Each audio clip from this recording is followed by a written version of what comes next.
Hey guys, welcome out to Revolution this morning.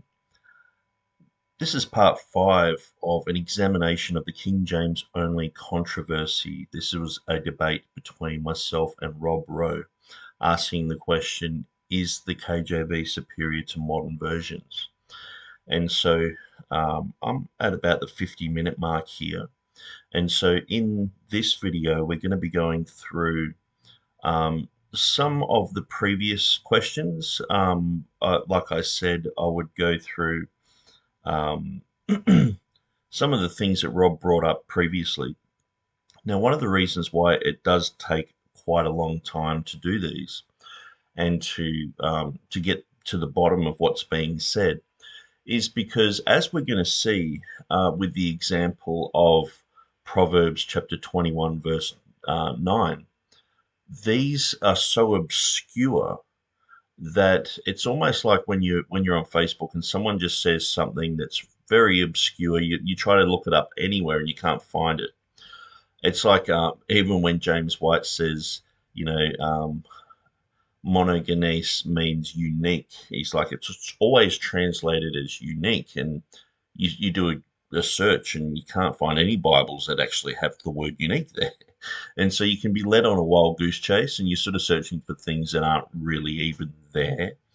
And but I know what he's saying. He's saying the basic meaning is unique or one of a kind, and so that that does come through in a lot of translations. But when Rob's talking here, he brings up this image, and so fortunately we have Basics of Ugaritic session 1. So I actually looked this up. So before I jump into the 50-minute mark, I'm just going to go back to the 31-minute mark here. We looked at silver dross or glaze. Now this page was almost empty on my website.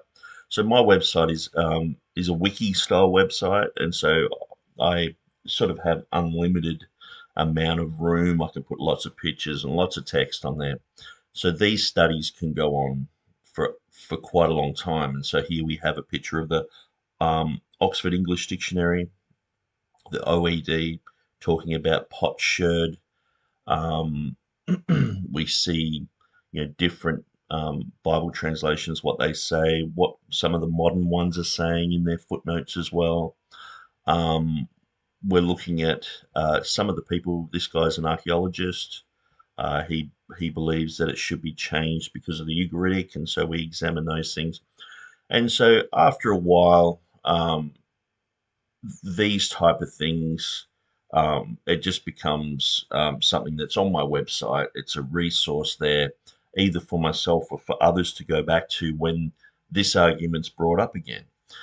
And um, and so yeah, I have English Bibles and things like that there, and also a link to ridiculous KJV Bible corrections nonsense with Ugaritic. So I read through that in one of the previous editions.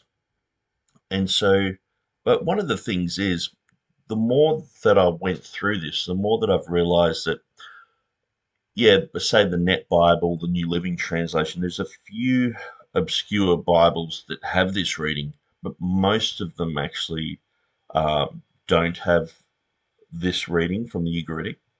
And so it's sort of like, well, it's one of those things where it's like, I'm chasing around doing an in-depth study. People are talking about this on the Textus Receptus Academy Facebook group, and I really appreciate the work that's been done, talking about pottery and talking about what a potsherd is and going through all those sort of things.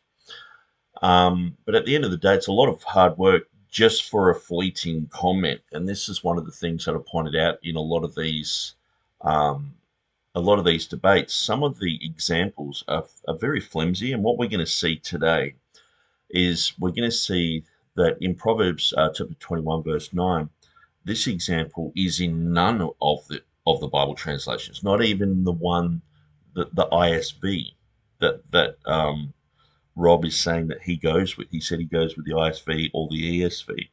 And so we've seen examples of where they contradict each other in these readings that Rob's brought up.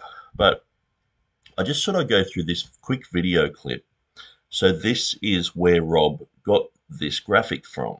So this is the graphic here, just so you know exactly what I'm talking about.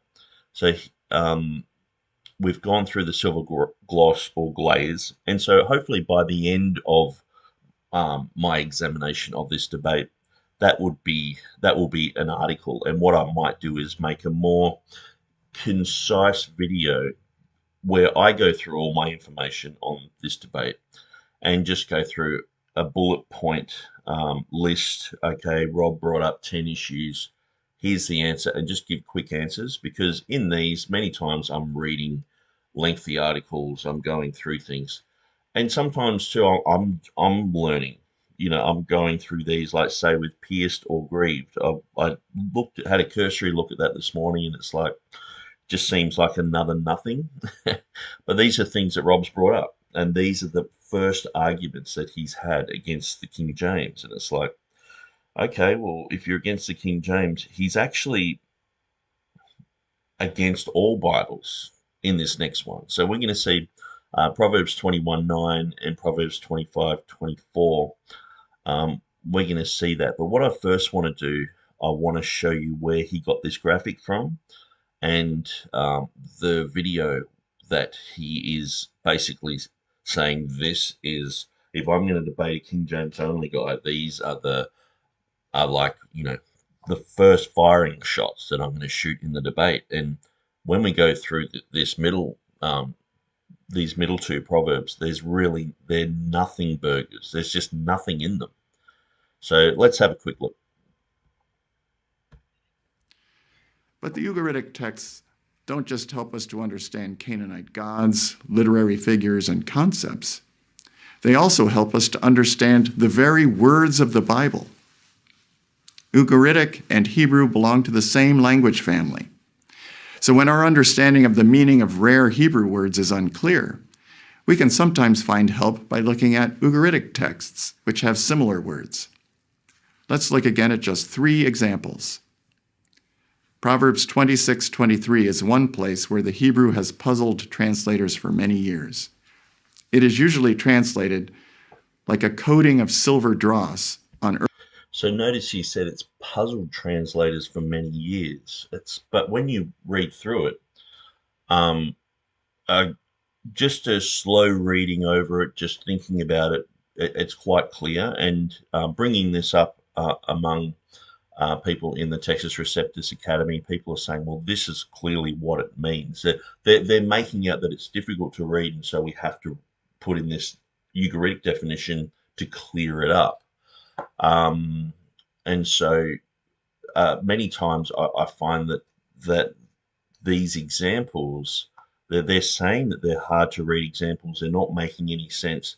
But when you didn't realize they weren't making any sense until they told you. And so the silver gloss on a potsherd or a broken piece of pottery, I mean, it's quite clear when it's a glaze. But one of the things is we looked at, a glaze and the silver gloss are very synonymous. And so it's like, and that's where I'm saying to people, I want to see the actual Ugaritic. I want to go, because there's not that much Ugaritic out there. I want to see exactly what manuscript or manuscripts this comes from, and also how it's defined as glaze, because then it just comes down to someone has obviously written a dictionary of those words and defined those terms, and they've just defined it as glaze. And so there could have been 10 other different ways to say it. And so I won't go back through this proverb here, but I'm just sort of showing you that many times these are nothings. And to actually even find information about this is so rare. And for Rob to bring these up as his first firing points in a debate is quite strange. Anyway, so let's get to the second example. Earthenware are fervent lips with an evil heart. The Hebrew text has two words that together mean silver dross. But the proverb is talking about something beautiful, like fervent lips, that covers over something ugly underneath, like an evil heart. Silver dross doesn't make much sense in that context. It's something ugly, not something beautiful. And who covers earthenware with silver dross? But Ugaritic texts reveal a single word that has the same consonants as what we find separated into two words in the Hebrew text. That single word in Ugaritic means glaze. And that would certainly make so much more sense in Proverbs 26:23. Like a coating of glaze on earthenware are fervent lips with an evil heart. Glaze is beautiful and hides the ugly clay underneath, just like beautiful speech can hide an ugly heart underneath. Another example of where Ugaritic can provide an alternative sense for a text is Proverbs 21:9, which has an identical twin in Proverbs 25:24. This proverb says, "Better to live on a corner of the roof than share a house with a quarrelsome wife." Did you hear White House mentioned there, or noisy house at all? You didn't hear any of that. And so notice a White House or a noisy house. So he's contrasting a White House or a noisy house. And so let me just go back here a tiny little bit.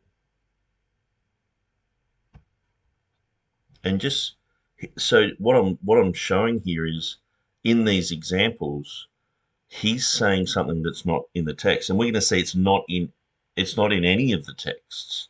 None of his examples are. So let's just have another look. Beautiful and hides the ugly clay underneath, just like beautiful speech can hide an ugly heart underneath. Another example of where Ugaritic can provide an alternative sense for a text is Proverbs 21:9, which has an identical twin in Proverbs 25:24. This proverb says, "Better to live on a corner of the roof than share a house with a quarrelsome wife." The difficulty with this text is that house is described in Hebrew by a word that makes no sense here.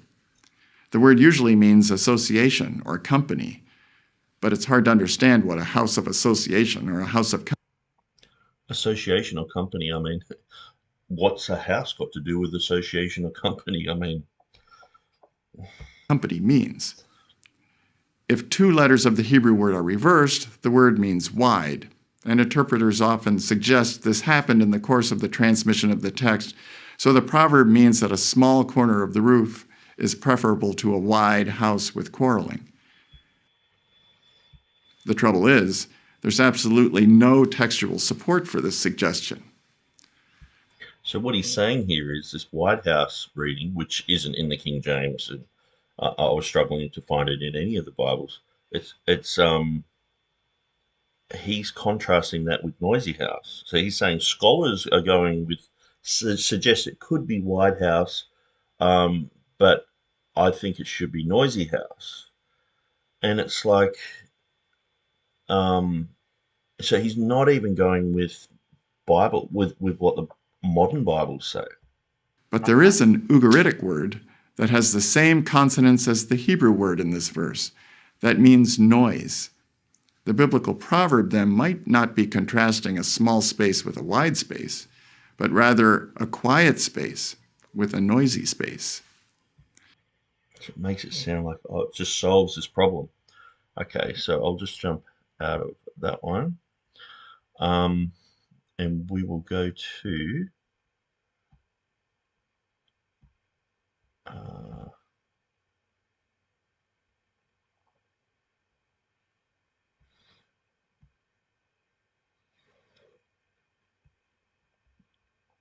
okay, so where am I? Here.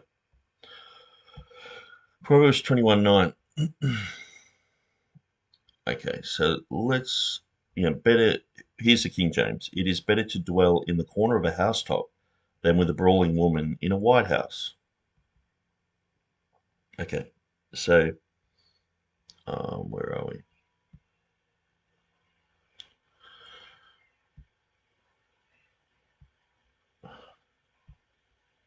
Actually, so I've just made a pretty large blunder. So I'll just retract what I said there. So it says a brawling woman in a White House. It does say White House in the King James, because I was looking at all the other modern ones which don't have White House there. So my mistake. Sorry about that. So the NIV has to share a house with a quarrelsome wife. The New Living has in the corner of an attic with a quarrelsome wife in a lovely home. ESV, the corner of a housetop, then in a house shared with a quarrelsome wife. Quarrelsome. Berean Bible Study, corner of the roof, then to share a house with the quarrelsome wife. The King James has them with a brawling woman in a white house. The New King James has them in a house shared with a contentious woman. The NASB has then in a house with a contentious woman. The 9095 and 9097 both have that same reading. And so, okay, now I see where he's contrasting it, because I only did a search in the modern Bible. So he's directly saying, okay, the King James says White House, and he's coming against that here, a White House or a noisy house. King James reading or the new Ugaritic definition. Okay, and so we read in Proverbs chapter 25, verse 24. In the King James, and when the brawling woman in a white house. And so NIV, share a house with a quarrelsome wife. Quarrelsome is a bit of a tongue twister for me for some reason. In the corner of an attic with a quarrelsome wife in a lovely home. So very, very similar. And so I won't repeat all of them, or else we're just going back through reinventing the wheel.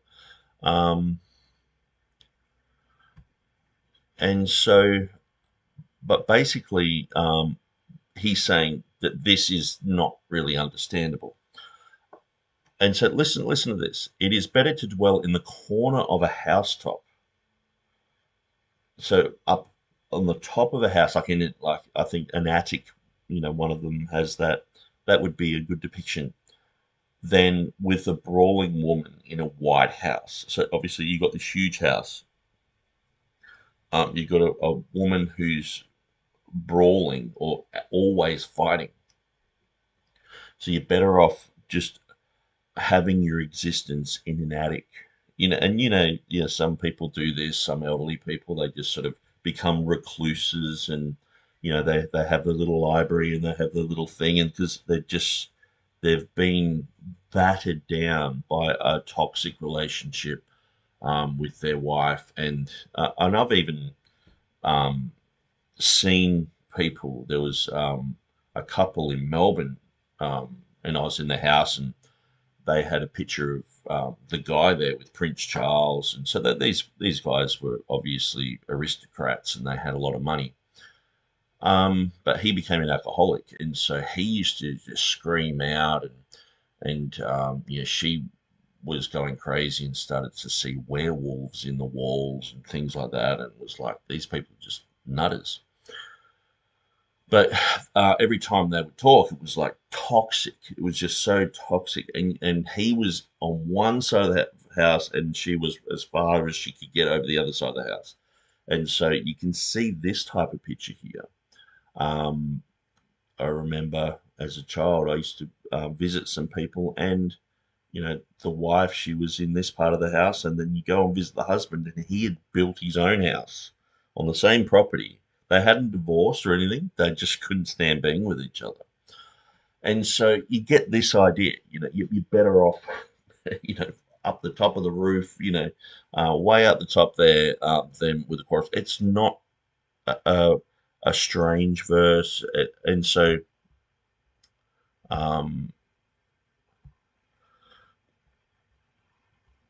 basically, Bayeth means a house.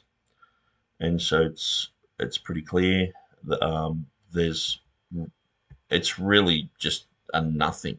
This is just like they just want to squeeze into this reading a Ugaritic definition, And so it's going to be another one of those things where I'll constantly build on the website, um, that issue. But when you look here, say, this interlinear just on Bible Hub, better to dwell in the corner of a housetop than a woman contentious and in a house shared. Okay, so he's saying this word shared is um, a communal thing, sort of thing. But the thing is, like realistically, unless someone is fluent in Hebrew and understands the certain context, because I mean, things in Hebrew, like the word aleph, it just means an ox, and so, but it can also be a root for strong, and so the letter aleph, the first letter of the alphabet, is an ox. It's interesting that the hieroglyphic type was like an upside down English A, like this, and so if you turn it around, simply like that, and so you can see a lot of the English letters, or came from the Greek and Latin, um, come from the Hebrew, the old style Hebrew.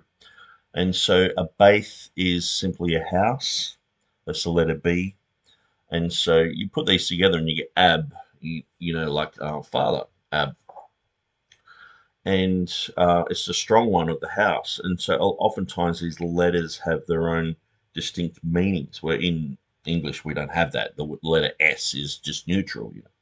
It's just a phonetic sound, or an older phonetic sound relating to, French or German, or Latin or Greek or whatever. And so, unless people are fluent in Hebrew, to say, okay, well, that this Hebrew word means this, means that. Oftentimes, you know, as you can see with the other proverb that we're going through, you find that there's a lot more to the story. And so, and also, where is this Ugaritic? Where is this text, and in what context is it in? And it's just saying, okay, it's got Haba, it's got the consonants, but it's got different vowels, or it doesn't have the vowels. And so this goes back to the whole thing of, did the original Hebrew have the vowels and things like that, which is an interesting topic. But and so it's very technical, and if you search around Proverbs 21:9, and you're trying to find opposing views, or you're even just trying to find information on it, there's hardly anything around.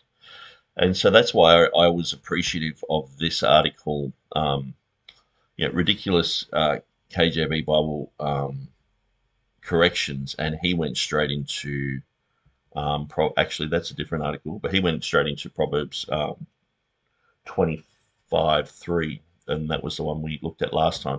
So I was able to get a good grasp of what was being said there. And when you go through it, it's like they're just confusing things. They're just making out that this is totally understandable. Like, listen to this. It's very easy.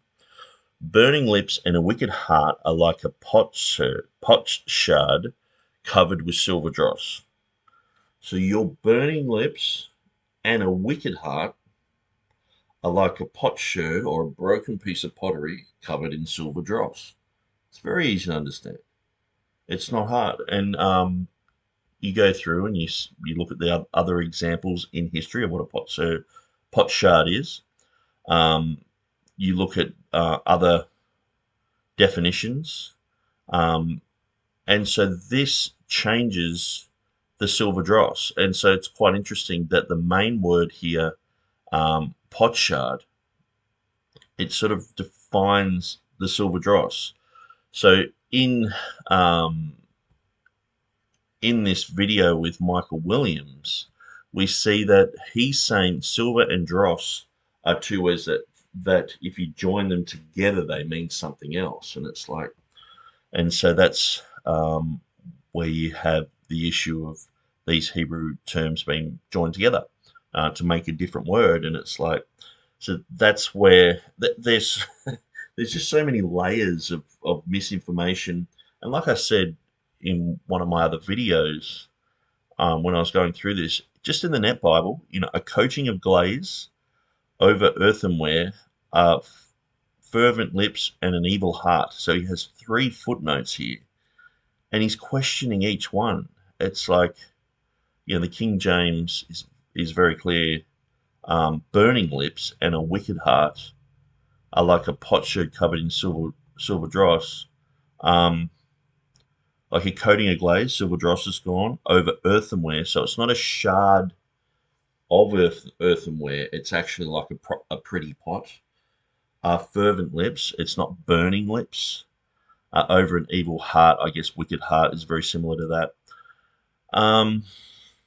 And so 3 things just change in this one thing. And so he does go into the Ugaritic. And so, as I said, we're going through these constantly. And so there'll be more and more information about that. So I just sort of... Like crunch, big flavor! So we're at the 50-minute mark. And we're just going to go straight into that. I did have that lined up, but it's failed. To reading the King James, studying the King James, and also seeing the original languages brought out with a lot of color in the English language. Okay, I appreciate that 10-minute rebuttal, Nick. Just a few seconds over time, and we will be generous with Rob as well, of course. I don't want to interrupt you guys mid-sentence, so take a few seconds over if you have to. So Thanks, fantastic debate so far. We're going to hand it over to Rob. Rob, the floor is yours when you are ready, my good man. Just let me know, and I'll start. Thank your you. time. Praise says Rob has competition tonight. Well, not when you have scotch by his side, so that's Scotch, coffee, and Nick coffee as well. And by the way, jokes aside, fellowship. I firmly believe both of you are brothers in Christ to me. So, that to me is the main issue that we all agree on. Amen. Okay. I didn't say amen. I just simply can't fellowship with people who would drink and just say, "Hey guys, it's fine. This is fine." I mean, to me, this is ridiculous. Hey, we're all brothers. Yeah. If you believe in, that everyone's going to be saved in the end, and this is what Rob believes, and so this type of universalism, everyone's going to be a Christian in the end, and so, hell has no potency.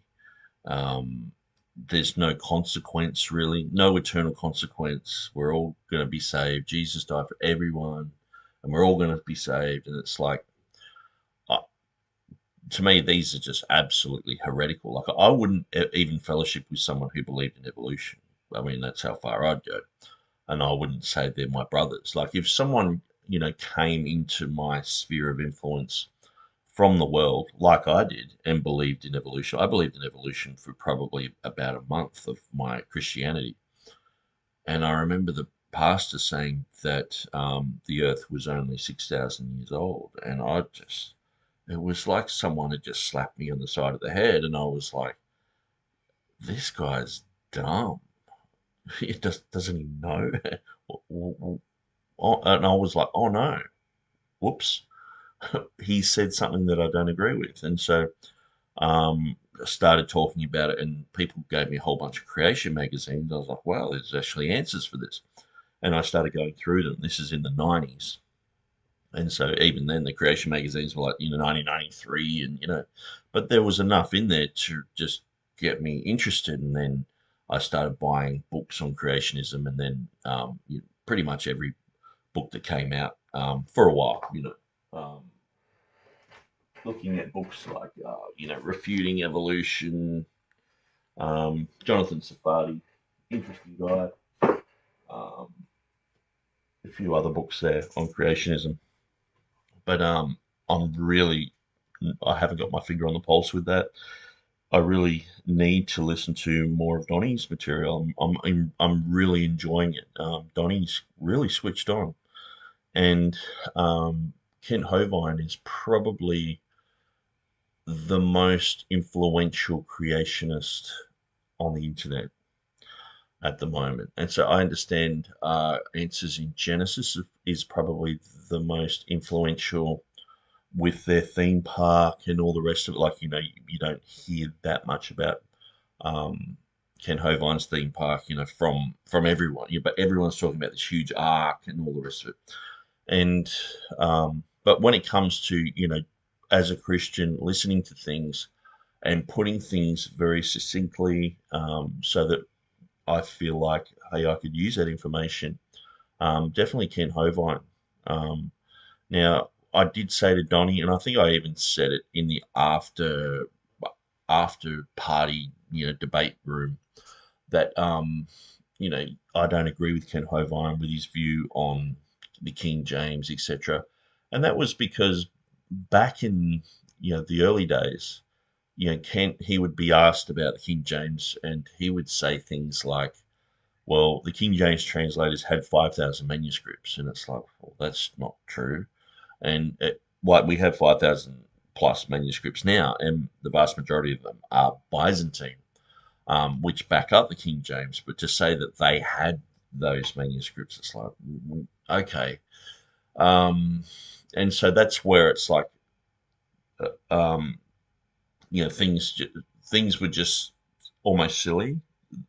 And I guess, because I don't have a science background, when I listen to Ken Hovine, and he puts things in a very interesting perspective and puts it in very simplistic terms, I'm able to go, wow, that's very interesting. I'll use that. And I've used a lot of his information in street preaching, evangelizing to, atheists, Muslims, other people. And many times I would street preach, and I'm thinking, this is just word for word Ken Hovine stuff. And looking back, if I could do those things better, I would probably, um, I should really have kept my finger on the pulse on the creation issue. I guess because I see evolution as so stupid, it's almost like not worth wasting my time with. But I get annoyed at people who treat, say, like the King James issue like that. They treat it very lightly. And it's like, it's not even worth looking into. And here's a bunch of arguments against it and go back to sleep, sort of thing. And I find Rob's sort of doing that, with drinking with this, and just taking it flippantly and showing examples that they're not really strong examples against the King James. It's like we have to go to a Ugaritic text and redefine that through someone who has an English definition of that to override the Hebrew, and it's like, okay. But say David Pullman, I think he was on the Church Split, and they were talking about King James, and I've done a video on this if you want to search for it. But say David Pullman has a very simplistic view of the King James issue. And even Michael Heiser, I listened to one of his Naked Bible podcasts. I think it was 132. And actually, it mightn't be. That was an interview with Peter Gurry. But that was interesting in itself. But he talked about King James onlyism. He might have been invited on a show. And his understanding of the issues was, I realized that he didn't really know what King James people think or Textus Receptus people think. It's like the academy just say, this is what they're thinking, run with those arguments. And we're sort of like, well, we've sort of dealt with all that, and that's not really our position anyway. Here's our position, but they're like, oh, whatever. They just don't want to listen to it. But I guess in a way, I've probably been a little bit like that with the evolution issue, where I've just seen it as so dumb. And because I used to believe it, I'm like, I can't believe I used to think those stupid things.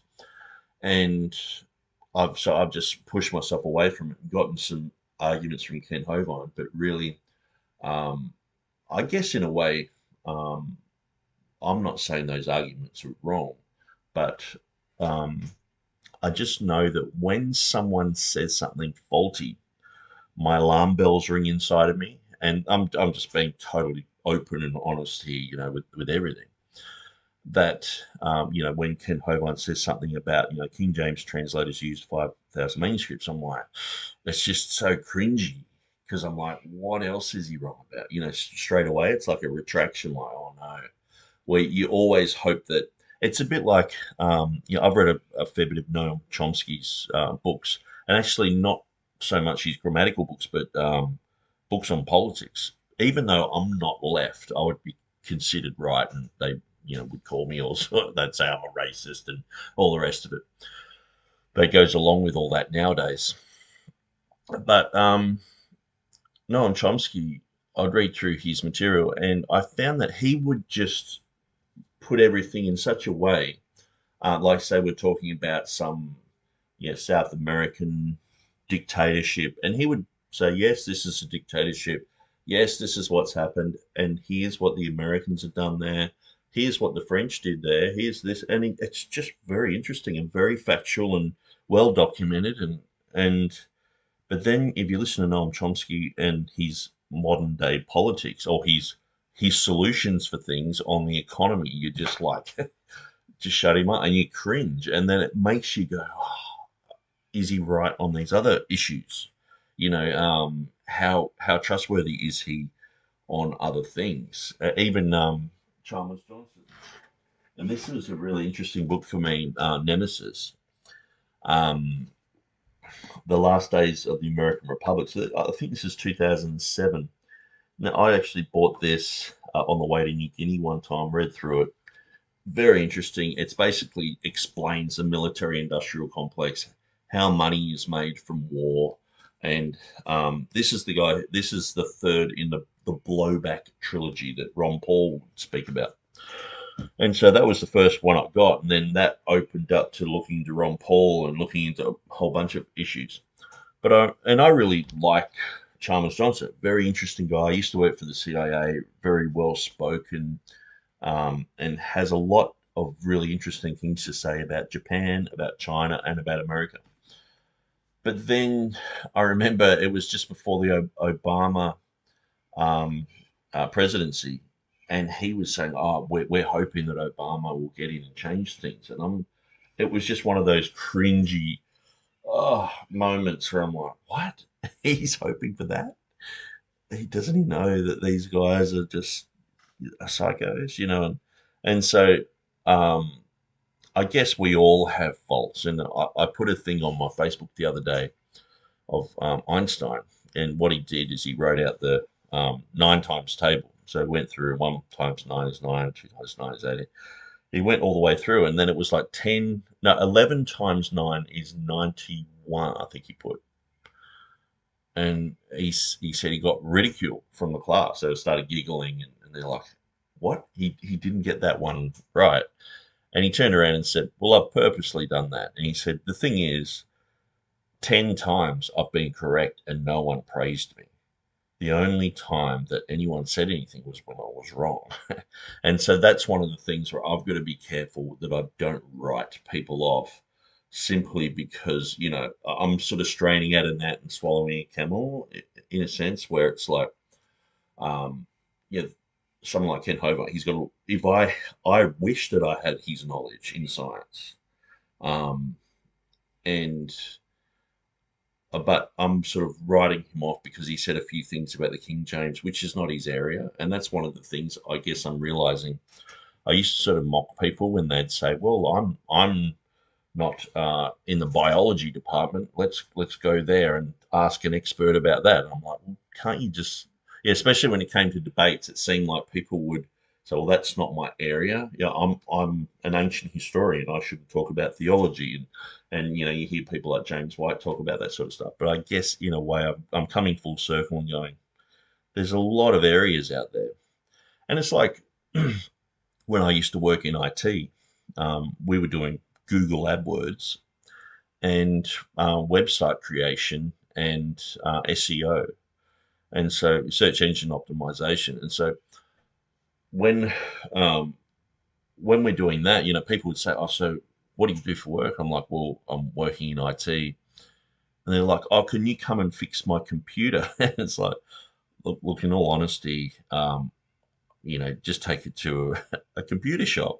I don't know much. I don't know that much about the ins and outs. I used to build computers, back in like 2002 or something like that, in 2004. But 10 years later, it's like everything's changed, and well, not everything. It's basically the same structure, but I'm going to probably ruin your computer, and so it's just there's so many branches that come off IT now. I mean, you can be involved in just gaming keyboards are just so much different than normal keyboards. A mouse that has 10 different little functions and buttons and whoops, and so yeah, I think you get the drift. Anyway, I'm just going to let Rob continue. I've sort of rabbit trailed. Let's go. Okay, Nick, I appreciate your thoughts there. There's a lot of engagement with translational issues, the logistics, the politics associated with, the history of the manuscript traditions. And I mean, I'll just quickly show you a very neat graphic for everyone that's sort of like maybe confused by what the heck's going on here when you throw out Byzantine versus Alexandrian. And by the way, it's not just those two, there's a whole heap in between, like a... So, I mean, this is one of the things where I sort of found Stephen Boyce doing this, where it's like, okay, in this debate, I'm not actually just here to win a debate and all the rest of it. I'm here to educate the audience. And so that's what I found Stephen Boyce to be like, oh, the Textus Receptus is actually this, and it's actually that, and explaining it, where it's like, we've come to debate a certain thing. I don't think we need to dumb it down like that. And usually people who are interested in this topic, knowing difference between Byzantine and Alexandrian texts is like, knowing that oil and water don't mix. If you're a scientist, it's like, it's like explaining some very, very basic things. And at the end of the day, Rob doesn't really say much here either. He just sort of says there's lots of Byzantine, but when you go through the early ones, there's lots of Alexandrian. And the thing is, they've classified them into the families: Alexandrian, Egyptian, Eclectic, Western, Byzantine. And so actually these are different types of manuscripts. The Caesarean, that's like, okay, well, and this has been redefined today, where basically you've just got Byzantine and Alexandrian. The other types, and they're not even really looked at. And notice how many of these you have. Western Alexander. Where's this from? And the amount of manuscripts, 300 there. You've only got a few hundred. I mean, there's thousands of Byzantine manuscripts, and so 3, 6, 9, 12, 15. 1500 Byzantine, if that. That's 300 at the top, so it's like 250 there. That's something like 1,000. It's just not, this isn't adding up for me. It's not, to me. It's not really a good graphic. It's not really explaining. It's sort of making things a little bit more complicated. And the thing is too, in that green pile there, or 3rd and 4th century, you've got two manuscripts, Vaticanus and Sinaiticus, or apparently they're that old, that have 3,000 disagreements just in the Gospels. So when we talk about, say, Textus Receptus printed editions, and we're like, okay, there could be up to like 300 different, one letters this and one commas this way, and tiniest little differences. Sometimes it's a word, but say Mark Ward's taking people to task just because all of these have been labeled Textus Receptus. It's like, this Textus Receptus is different than this Textus Receptus. And it's like, they've just been labeled all that. It's like, we know there's a progression up to the text of Beza and then the King James. It's like, that doesn't mean we have to accept everything before. they were ironing things out, But they're going on about these changes and all that, like it's the worst thing in the world. But then you can have 3,000 differences just in the Gospels with these two manuscripts, and they're put in the same family class. And it's like, I mean, but Dean John William Burgon said that it's easier to find a place where Vaticanus and Sinaiticus disagree with them where they agree. And when you start examining these, you're like, yeah. And half the time you're reading through and it's like, okay, yep, they've gone with Vaticanus this verse. Next verse, they've gone with Sinaiticus against Vaticanus. And then you'll see both of them agreeing, but it says something really dumb, like a location or something. And it's like, well, what do we do there? we borrowed something from the Byzantine. See, the thing is, the Textus Receptus is 100% correct. These ones are filled with geographical errors, genealogical errors, Greek grammatical blunders, which are called solecisms.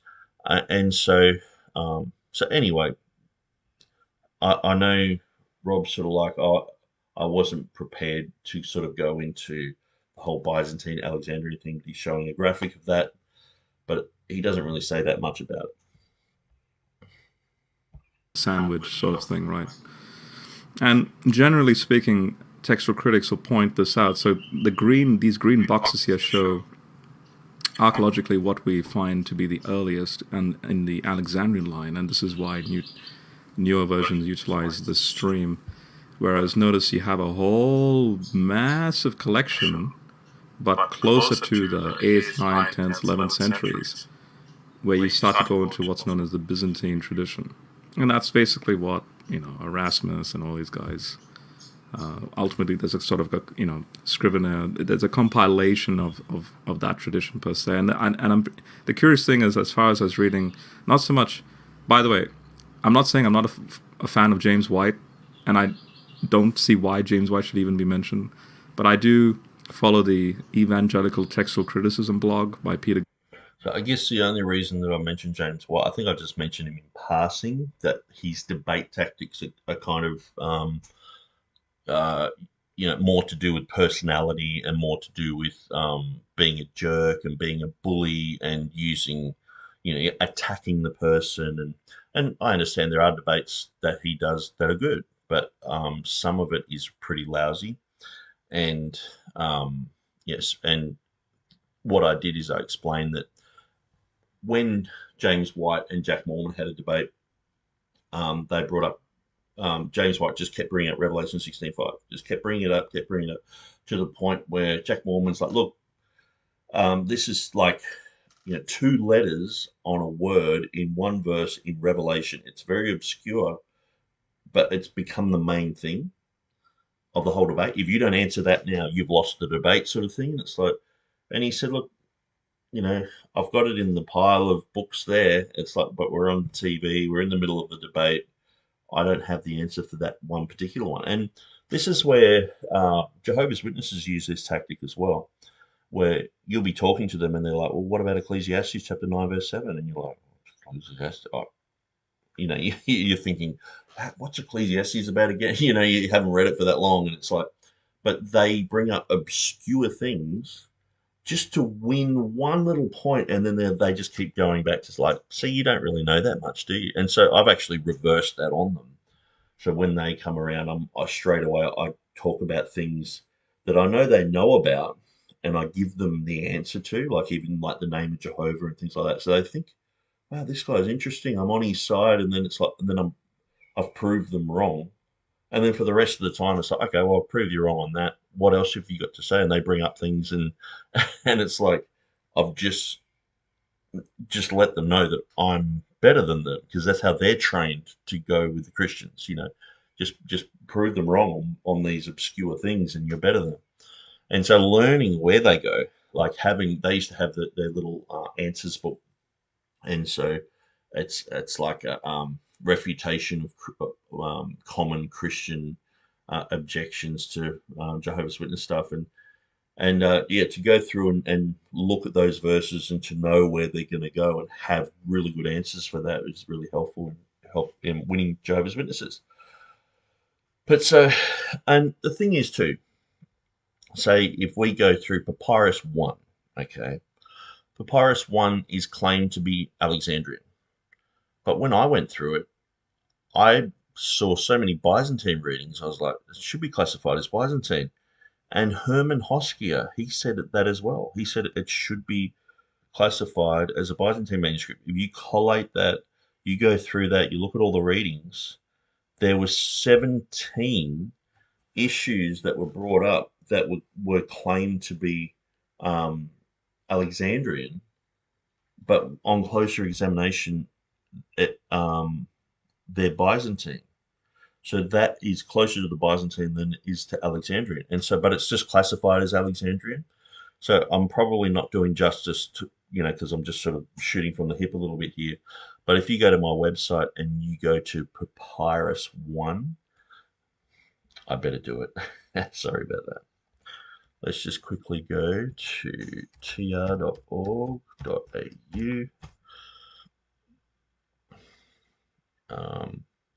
And this should be on every page. Here we go, P1. You can look at all the papyrus there, the minuscules there.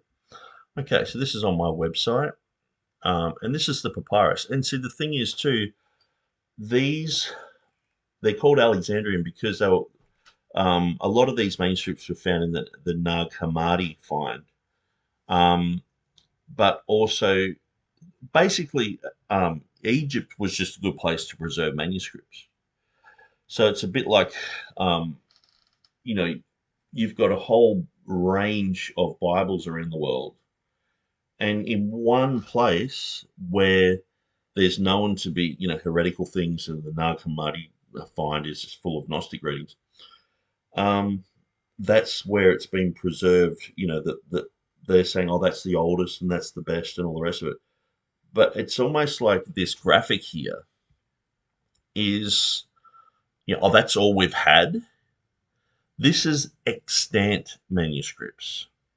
And so basically, extant manuscripts means that's all they've found. So they've found them because it's in one location and in a dry place, where in everywhere else in Europe and many other places around the Mediterranean, it was so wet and so damp, things just got destroyed. They got moldy, they got ruined, they got burnt, they got, a whole bunch of things happened to them. So we don't have those early ones. So this is what they sort of forget to tell you, that this area here, it's very normal and very natural for those to be missing, because the things that they were written on didn't last. And the thing is too, my Book of Mormon is sitting on the shelf and it's pristine white because I never read it. I mean, it's like, I open it up, it's like, wow, that's fresh paper, and it's like 20 years old, 30 years old. And the thing is, these manuscripts, Vaticanus and Sinaiticus, if they're that old, these manuscripts they weren't translated, they weren't copied. It's not like you can just get copies of these things, and they differ from each other so much, Vaticanus and Sinaiticus. So they had to put both of them together to create the Westcott and Hort text. But what you find here is a natural assumption would be that the Byzantine text had a huge amount of manuscripts here because the early church writers quote from them. How are they quoting from these latter manuscripts back here? It just doesn't make any sense. But this is the main focus. Oh, no, these manuscripts here that are different from each other, that are only one place preserved. So it's like, well, we've got to look at all issues. We've got to look at all the Latin. We've got to look at all the Greek. We've got to look at all these. But the thing is, they're trying to reconstruct the text just from that, where Textus Receptus, we look at everything. The Byzantine's almost just been totally written off.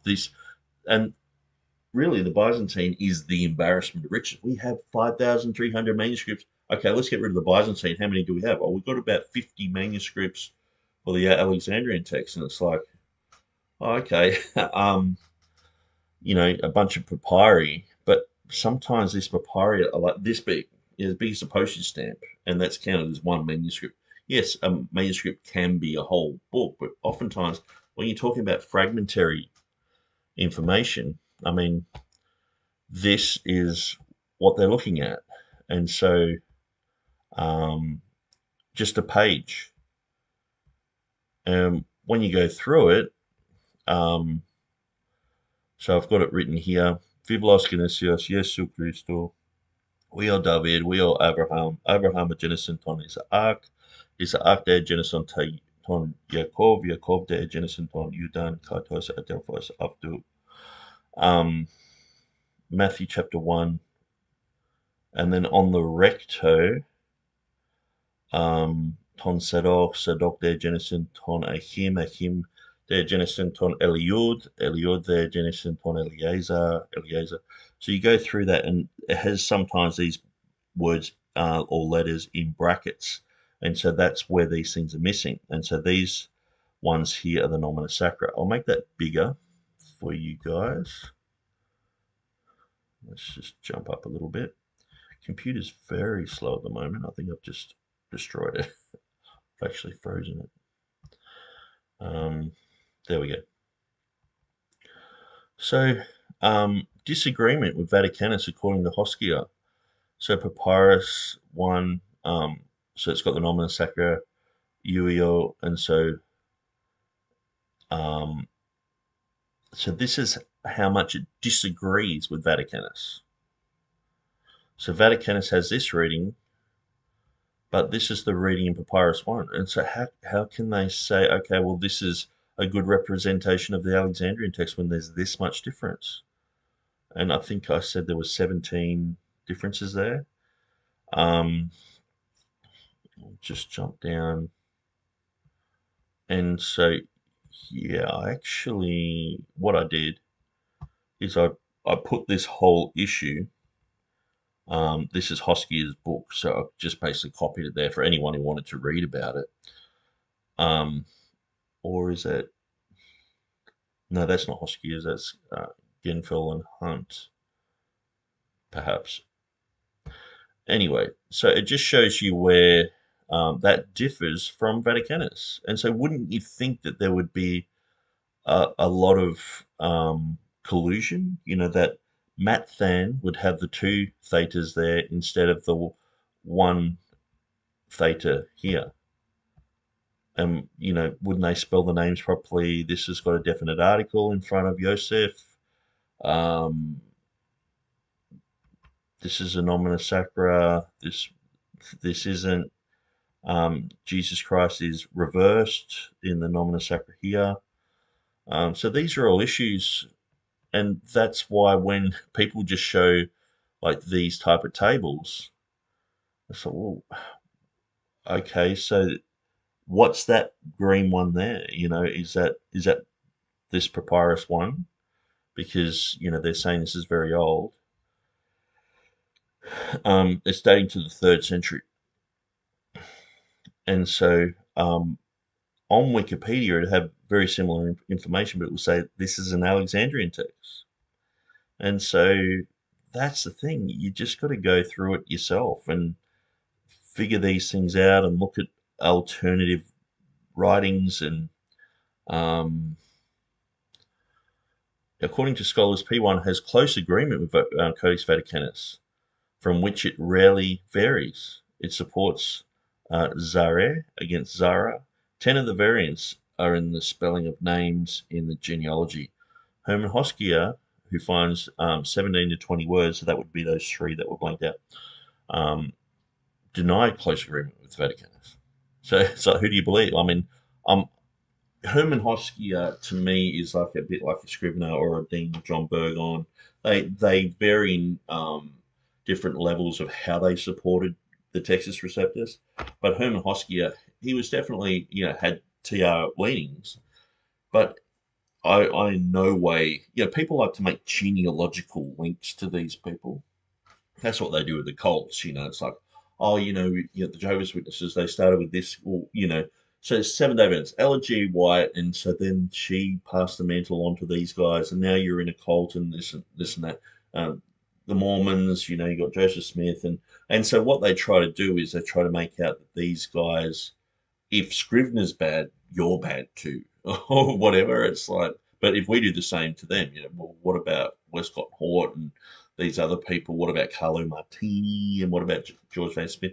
That they're like, well, we got nothing to do with it. Why are you even bringing those guys up? So because you guys keep bringing these other people up and saying, oh, they didn't agree 100% with us, and so we're wrong or whatever. So Herman Hoskier, he actually saw a spirit medium at one stage to find out where a manuscript came from. I mean, to me, that's witchcraft.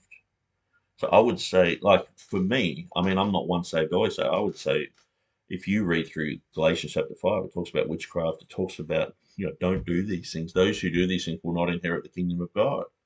And so, but Herman Hoskier, Scrivener and Miller, who did a lot of Scrivener's or Burgon's work and Scrivener's work, Scrivener, Burgon, these guys created the majority text movement. That's my understanding, anyway, of just the more and more I look at it and think of it.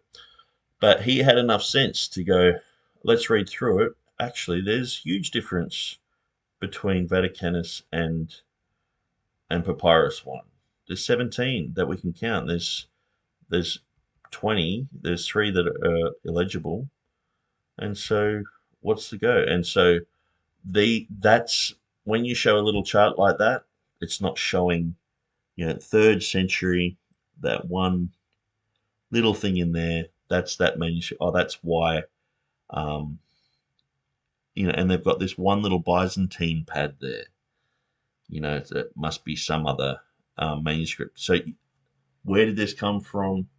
Actually, it's got a little symbol there. No, that's the debate symbol. Anyway. Ifran view. I'll just actually write that down. It might mean something. Sometimes you find a page with a PDF and it's got this on it. But let's continue.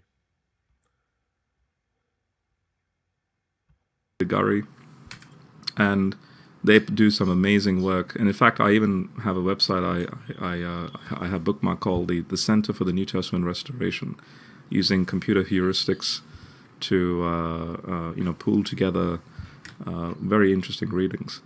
And okay, so I'm just gonna jump on there. I think it's Greek Center for New Testament Restoration. Here we go.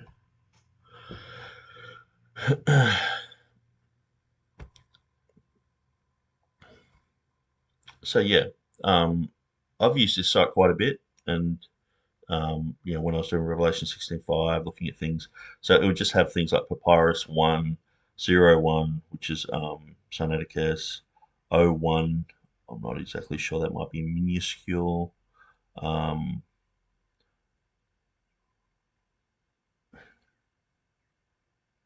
Anyway, so then you got Westcott and Hort, Nestle Island, SBL, Robertson Pierpont, ST, I can't remember what that is. And then you got the KJV TR, and that's a 2020. Oh, yeah, that's Stephanus, ST Stephanus. Then you got the 2020 TR, which is sort of like the latest. Basically, it's just Scrivener's, but it's been reprinted in a nicer little way. And probably has the amen on the end of Ephesians, which everyone talked about for a while. So it's sort of like, well, now it can be the 2020 TR. You've got an interlinear, so it's very helpful, going through. And this is the sort of stuff that I've got a lot on my, I've got a lot of this sort of information on my website. And so I don't think there's anything on here that wouldn't be on my website. Say Matthew 1, probably Matthew 2. I probably wouldn't have Robinson Pierpont. I wouldn't have these more modern ones, just simply because of copyright. So, do I put it on there and risk someone ringing me up and saying, take it off? It's like, I just won't put it there. It's everywhere else. And I'm only talking about them when I'm critiquing them most of the time anyway. But yeah, so it's like, okay, Rob goes to this site, I go there as well. You can look at manuscripts. First John, you can go through and you can check that out. Class 1, witness, papyri, okay, P1. So this is the exact one I was talking about. Biblos Genesios Jesu Christo Leo David Leo Abraham. And so it's got it blacked out there. So I guess you'd have to find the key to what the blacked out images are. They're probably things that they've got holes in that manuscript. So that's that one there. So yes, so they would be missing words. So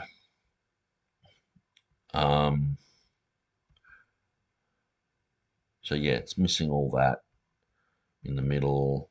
I guess it's just at the bottom of the page. It's just fallen off or whatever. Oh yeah, there's a few little letters here and there, a bit of scraps. But, and that's the thing, they're dealing with fragmentary manuscript information from one location. So we don't know anything else about this manuscript. We don't know who owned it. We don't. This could have just been someone scribbling down. They might have had a Bible reading in a church. They might have just scribbled it down in Greek. It could have been someone sitting down and copying it. We don't know anything about it. So, I mean, if they found some of the scribblings that I've got, on my pads, and would that be like, oh, that's he didn't have that word there.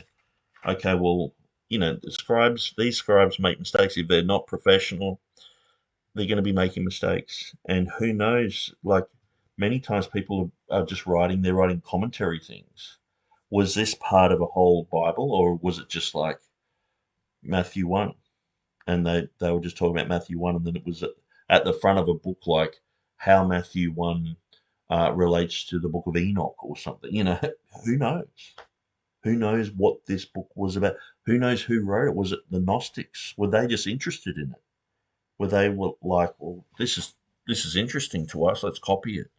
Were they Christians? Were they, and so this is the thing where James White's like, oh, they had the Bible back then, the Christians, and they were carrying this one around, and someone like, Peter Gurry and Elijah Hickson, they're like, well, that's the Bible that they had, so we have to respect that that's what God preserved for them. And it's like as if that's all they had, like as if that's all that was ever in existence. The thing is, these lines would go from here to the ceiling with how many manuscripts there were. That many of them were destroyed by Diocletian. Even to the point where people were finding manuscripts with mistakes in them and destroying them, getting rid of them, burying them, and creating new ones because they knew that there was mistakes in it. I mean, if you get an English book, you can tell at times, hang on, this hasn't been written properly. There's grammatical errors in it, and you get other ones that are clearer. You fix those up, but sometimes it's like, okay, I'll write that in the margin, and these guys are like, oh, it's in the margin. See, it crept its way into the text, and they're like, because we don't have anything else but there's one manuscript. They're reading into that. It's a bit like finding Lucy's, leg, or a tooth, the Neanderthal man, or skull or whatever. And it's like creating this whole National Geographic cover style picture of a monkey smiling, in an intelligent primate smiling at you. And it's like, that's what they're doing with this. They've got these fragments here and there, and half the time scholars, and I'm not saying I'm on Hoskier's side or whatever. Hoskier just happened to be more leaning towards the TR. But he's like, oh, even in this, there's 17 differences between that and Vaticanus. So how can you call this an Alexandrian? And so this comes down to how can you actually call Vaticanus and Sinaiticus Alexandrian? And part of the same family. And this is the thing. They've put these Western, eclectic, Egyptian, like all these lines of families. And it's sort of like, at the end of the day, there's about 50 manuscripts that back up the modern Bibles. Usually it comes down to two, Vaticanus and Sinaiticus. So out of all this that's there, you've got two manuscripts that if they are in agreement, they override everything. Vaticanus and Sinaiticus. That's usually what happens. And so, yeah, let's continue. And in other words, it's that there is actually an overlap between all four categories of, in fact, all five categories over here. Okay, so that being said, what I'm debating here is issues with the King James translation itself. Let's just say, like, let's just go down the Byzantine tradition. Let's go down the Textus Receptus tradition. And I agree with you. There is, I suppose you could say, the famous thing like verses are missing or words are missing, right? Now, I personally, as a Christian, don't have a problem. Like, for example, in Acts 8, the famous one, with Philip, if there's, say, a missing verse, I don't have a problem with that. What I do have a problem. He doesn't have a problem with it because his standards are low.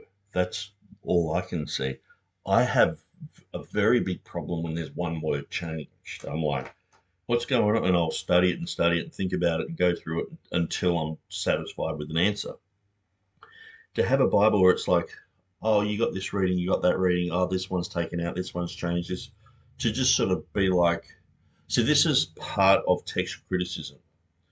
What they're doing is they're training people not to be shocked that there's these huge discrepancies between Bibles, because they've brought in this new text, which is all over the place, and all these new translations, which are all over the place. And they have to, it's like an atheist basically saying that there are different truths. There's truths for you, there's truths for me. It's like,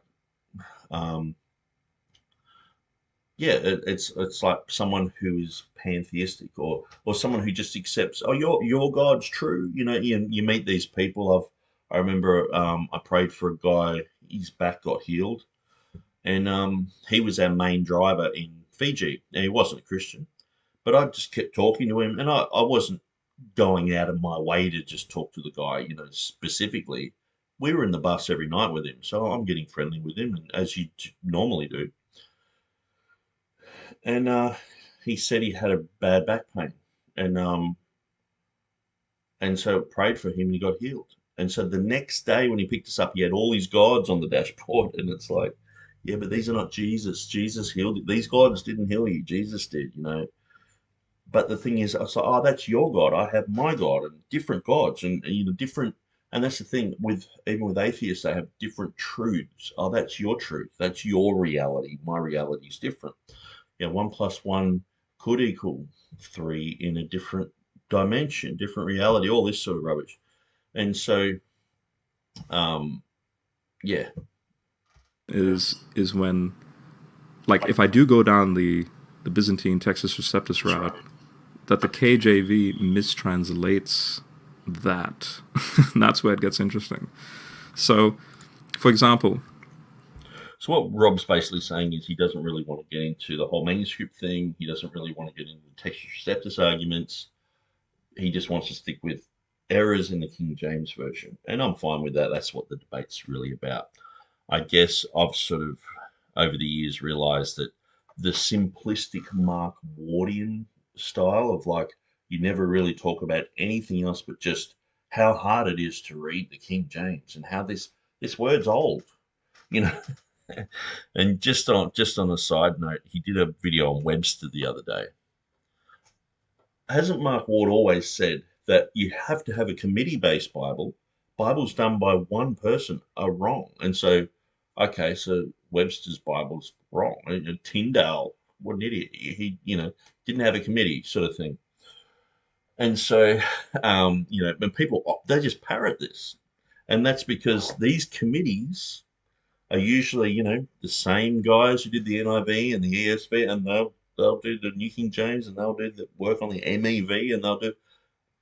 It's because that's keeping them. It's keeping this Bible industrial complex going. And so, some little group on the side comes along and says, "Oh, we can do this and do that." And so it's just shunned. How come these one-man translations, like, say, William Carey, did like 40 translations into Indian languages. Henry Martin did the Urdu Bible, did Arabic, yeah, he did the Arabic Bible, and later on it was cleaned up by Smith and Dyke, I think it was. But there's just two guys, and so, they're all bad Bibles, you know what I mean? And so, but anyway, so Mark Ward, yeah, he's been talking about, Webster's Bible, and he's like, he agrees with me, and it's like, no, you're just stating the obvious. So, hey guys, there's old words in a 400-year-old book that you have to look up in like an English dictionary. And King James people are like, okay, yeah, well, Trinitarian Bible Society has a 700 list, word list of obscure words and archaic words and things like that. And D.A. Waite, he has the Defined King James Bible. So there's two main groups, Trinitarian Bible Society and the Dean Burgon Society, who are both, considered King James only, who have acknowledged for years and years and years and years that there's hard words to read. So here's Noah Webster. He's done his dictionary, and he's done a Bible, which is basically an update of the King James, and he's updated just a few words here and there. And he said, some of these words are unintelligible. We really need to update them. But see, the thing is, Mark Ward's not dealing with the main issue. The whole reason that people haven't updated the words in the last 150 years is because that was supposed to be the job of people like Westcott and Hort and Scrivener and all these guys. But they've snuck in this Greek text that's no one's ever seen before. It's like, where did this come from? It's just an amalgamation of Vaticanus and Sinaiticus. They've snuck that in, and then they've deleted a whole bunch of words. They've changed a whole bunch of words. They've made the Bible completely, like, if the King James is 100% accurate, they've got it down to like 93% accuracy, and it's just like, oh, great, good job, guys. So people who read the King James and all the rest of it, what's happened is there's been this secondary overflow where to update anything is like forbidden, because they're like, no, remember last time they did that? So it's just like this guilt by association. Someone goes, oh, there's an archaic word there, let's update it. They're like, hey, don't be Westcott and Hort. And it's like, I'm not going to update it to anything bad, and you have to really think about it. And the thing is, I've done the King James Version 2016 edition. It's been online for years. And I've updated lots and lots and lots of the King James words. You can go to kjv.org.au and look at that. So here's Mark Ward going on about, the King James and readability and all this. It's like, I've acknowledged it. Trinitarian Bible Society has acknowledged it. D.A. Waite's acknowledged it. And then he's like, see, Noah Webster's on my side. There are hard words. Well, who's saying they're not? I mean, except for a few hillbillies, who are like, just pray in the Holy Spirit and you'll get the meaning. It's like, and then you question them, what does this word really mean? And they can't get it. And you have to explain it, or you have to get a dictionary. But it's just like, yeah, they're extreme.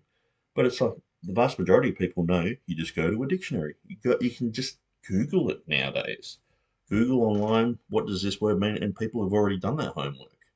And so, Mark Ward's just sort of like, just created this thing where anyone who, like, I'm sure that he'll do a video soon. The Trinitarian Bible Society actually agree with me. They've got this word list. It's like, it's so dumb and so simplistic. And so he's dwelling in those areas, and just, when I watch his videos, they're so cringy. And because he doesn't really know that much, and he's also just deceptive. But he doesn't go into the issues. The real issues are the text, and the real issues are the words and the meaning of these words, and how they've been distorted and changed and redefined in the modern versions. So that's the issue. That's the main issue. Readability is a secondary issue. And so he's just focusing on these secondary peripheral things and trying to make a name for himself. It's like, well, why don't you deal with this issue? Why don't you deal with this main thing here? But like I said, this is not what this debate was about. Is the King James version? It's a version. Is it superior to the modern versions? Here is, I'll give you two examples, one from the old, one from the new. Here is in Isaiah 14, where it should read, "How you have fallen from heaven, day star, son of the dawn." It should read. Whereas the KJV says, "How art thou fallen from heaven, O Lucifer, son of the morning." Okay, so he's got the ISV there, the ESV. It should read because he's trusting in these scholar guys who also worked on the ESV, and he agrees with them because they probably have Michael Heiser's pat on the back. Instead of "How art thou fallen from heaven, O Lucifer, son of the morning." So we're going to go through that. I'll just let him finish what he's got to say about this. The Latin vocalization, because in the Vulgate it has the equivalent of the English Lucifer. Lucifer is actually a transliteration of the Latin, but the underlying Hebrew doesn't sort of correlate. So in other words, Jerome actually mistranslated this, and you have an ancient Near Eastern perspective with respect to the day star, and quite. So the ancient Near Eastern perspective is basically you have to adopt a whole bunch of stuff from the Book of Enoch. You have to redefine the Nephilim. You have to, sort of have this story of a local flood and probably evolution, and the concept of the Watchers, who are like these gods that Jehovah set up over the earth, who rebelled against him, and that's why you had the flood. And it's like, man, this is getting as weird as Scientology. But that's why, and so I understand, like people like Dan Wallace, they have other reasons for rejecting Lucifer and all the rest of it. But this type of Heiser,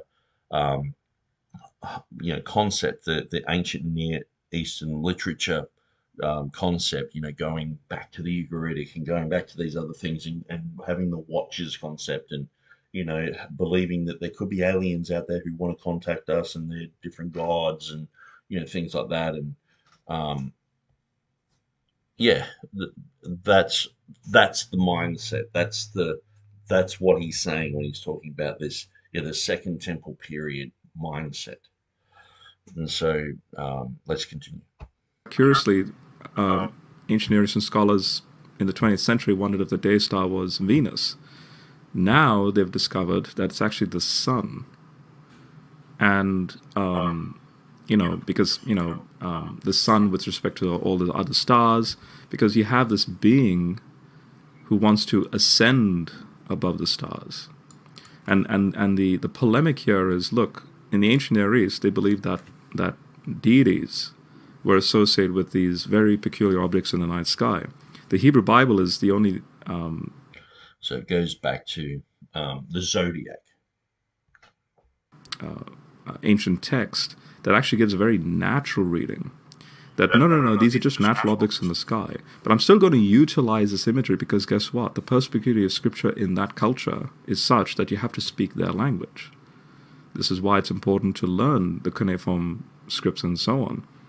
And then the polemic here is, since you believe...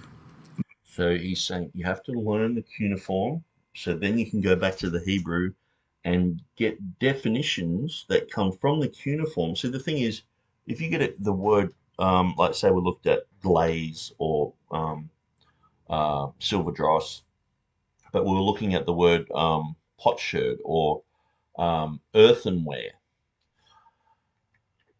To have shards of earthenware, to have sharp, bits of pottery, broken bits of pottery, or to have like a beautiful pot.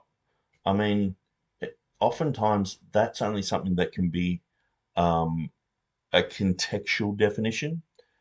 So the context makes the difference. The context formulates the definition in that proverb, where a lexical definition, you look it up and you go, oh, okay, that's what the Strong's says, or the Vines, or whatever you're looking at. And many times these Greek lexicons, Hebrew lexicons, they're not they're not going in depth into the context. They're just saying, okay, this word appears 50 times as this word. And sometimes it goes outside of that sphere because the context warrants that. And we have that in English, we have it in every language. And so, um, yeah, so what I'm going to do, I'll just let Rob continue a little bit, and then we'll read an article by Will Kinney.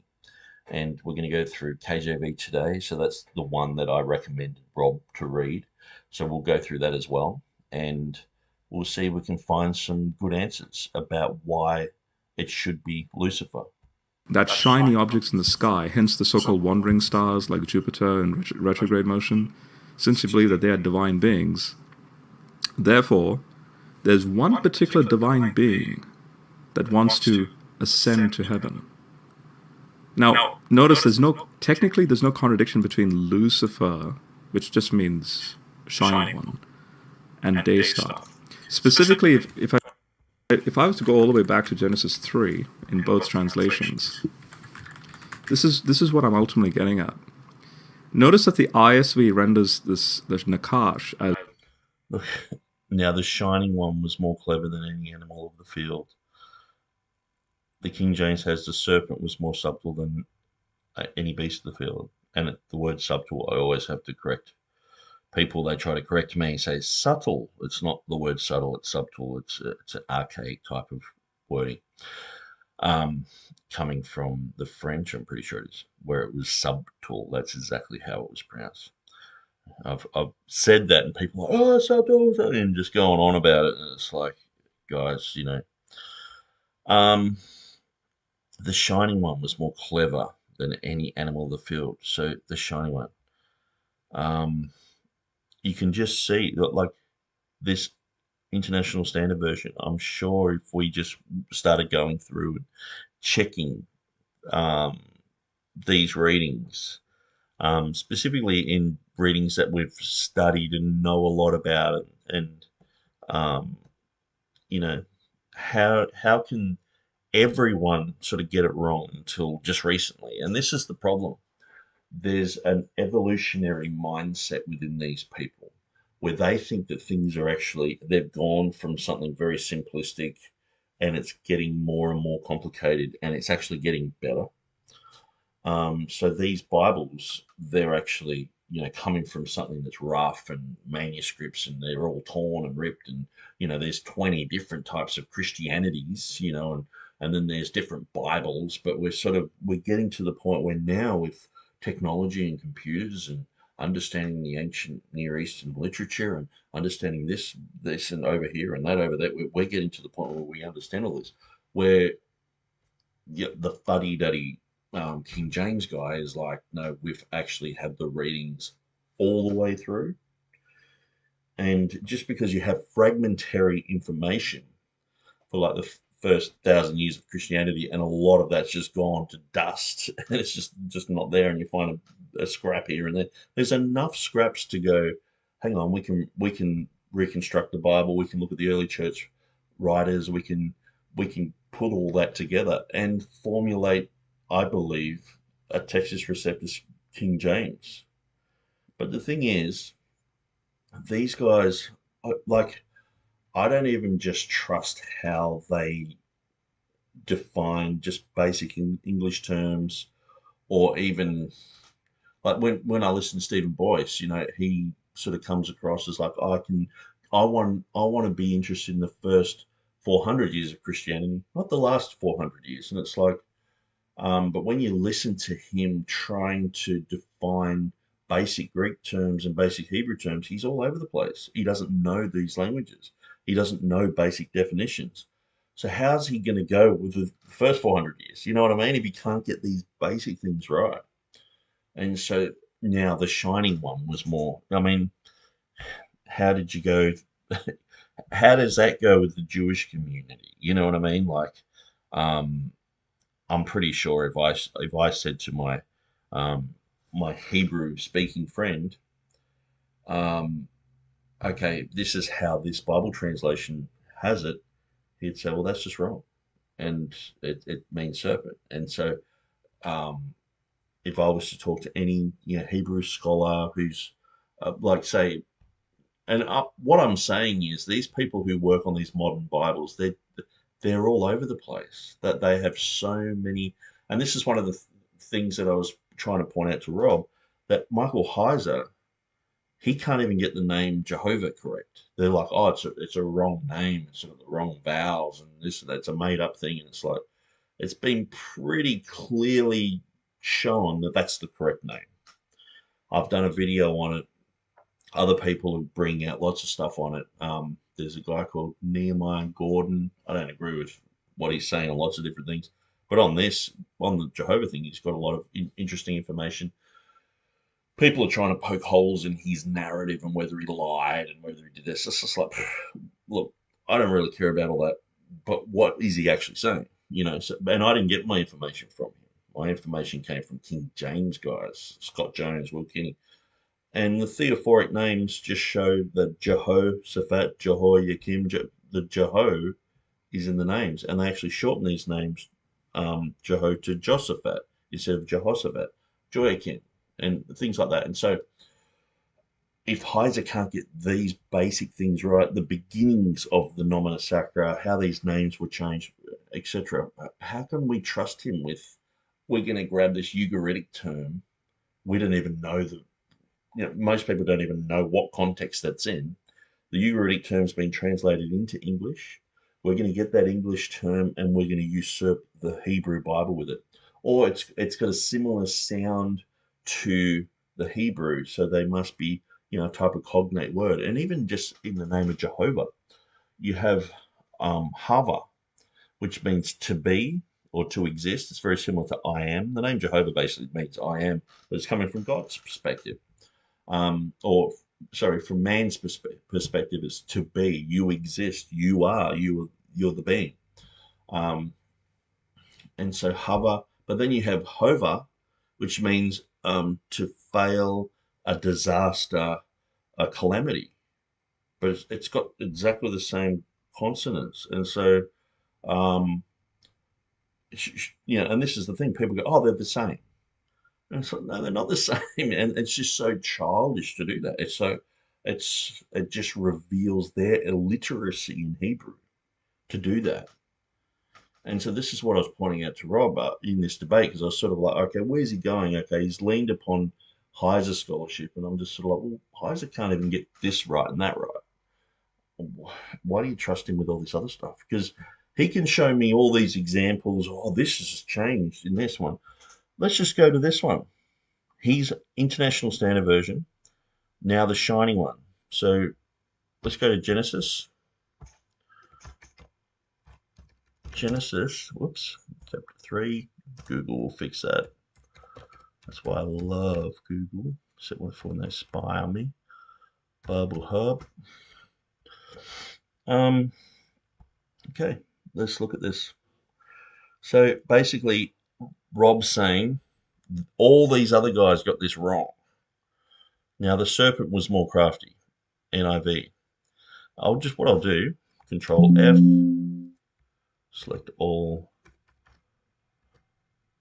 serpent. Okay.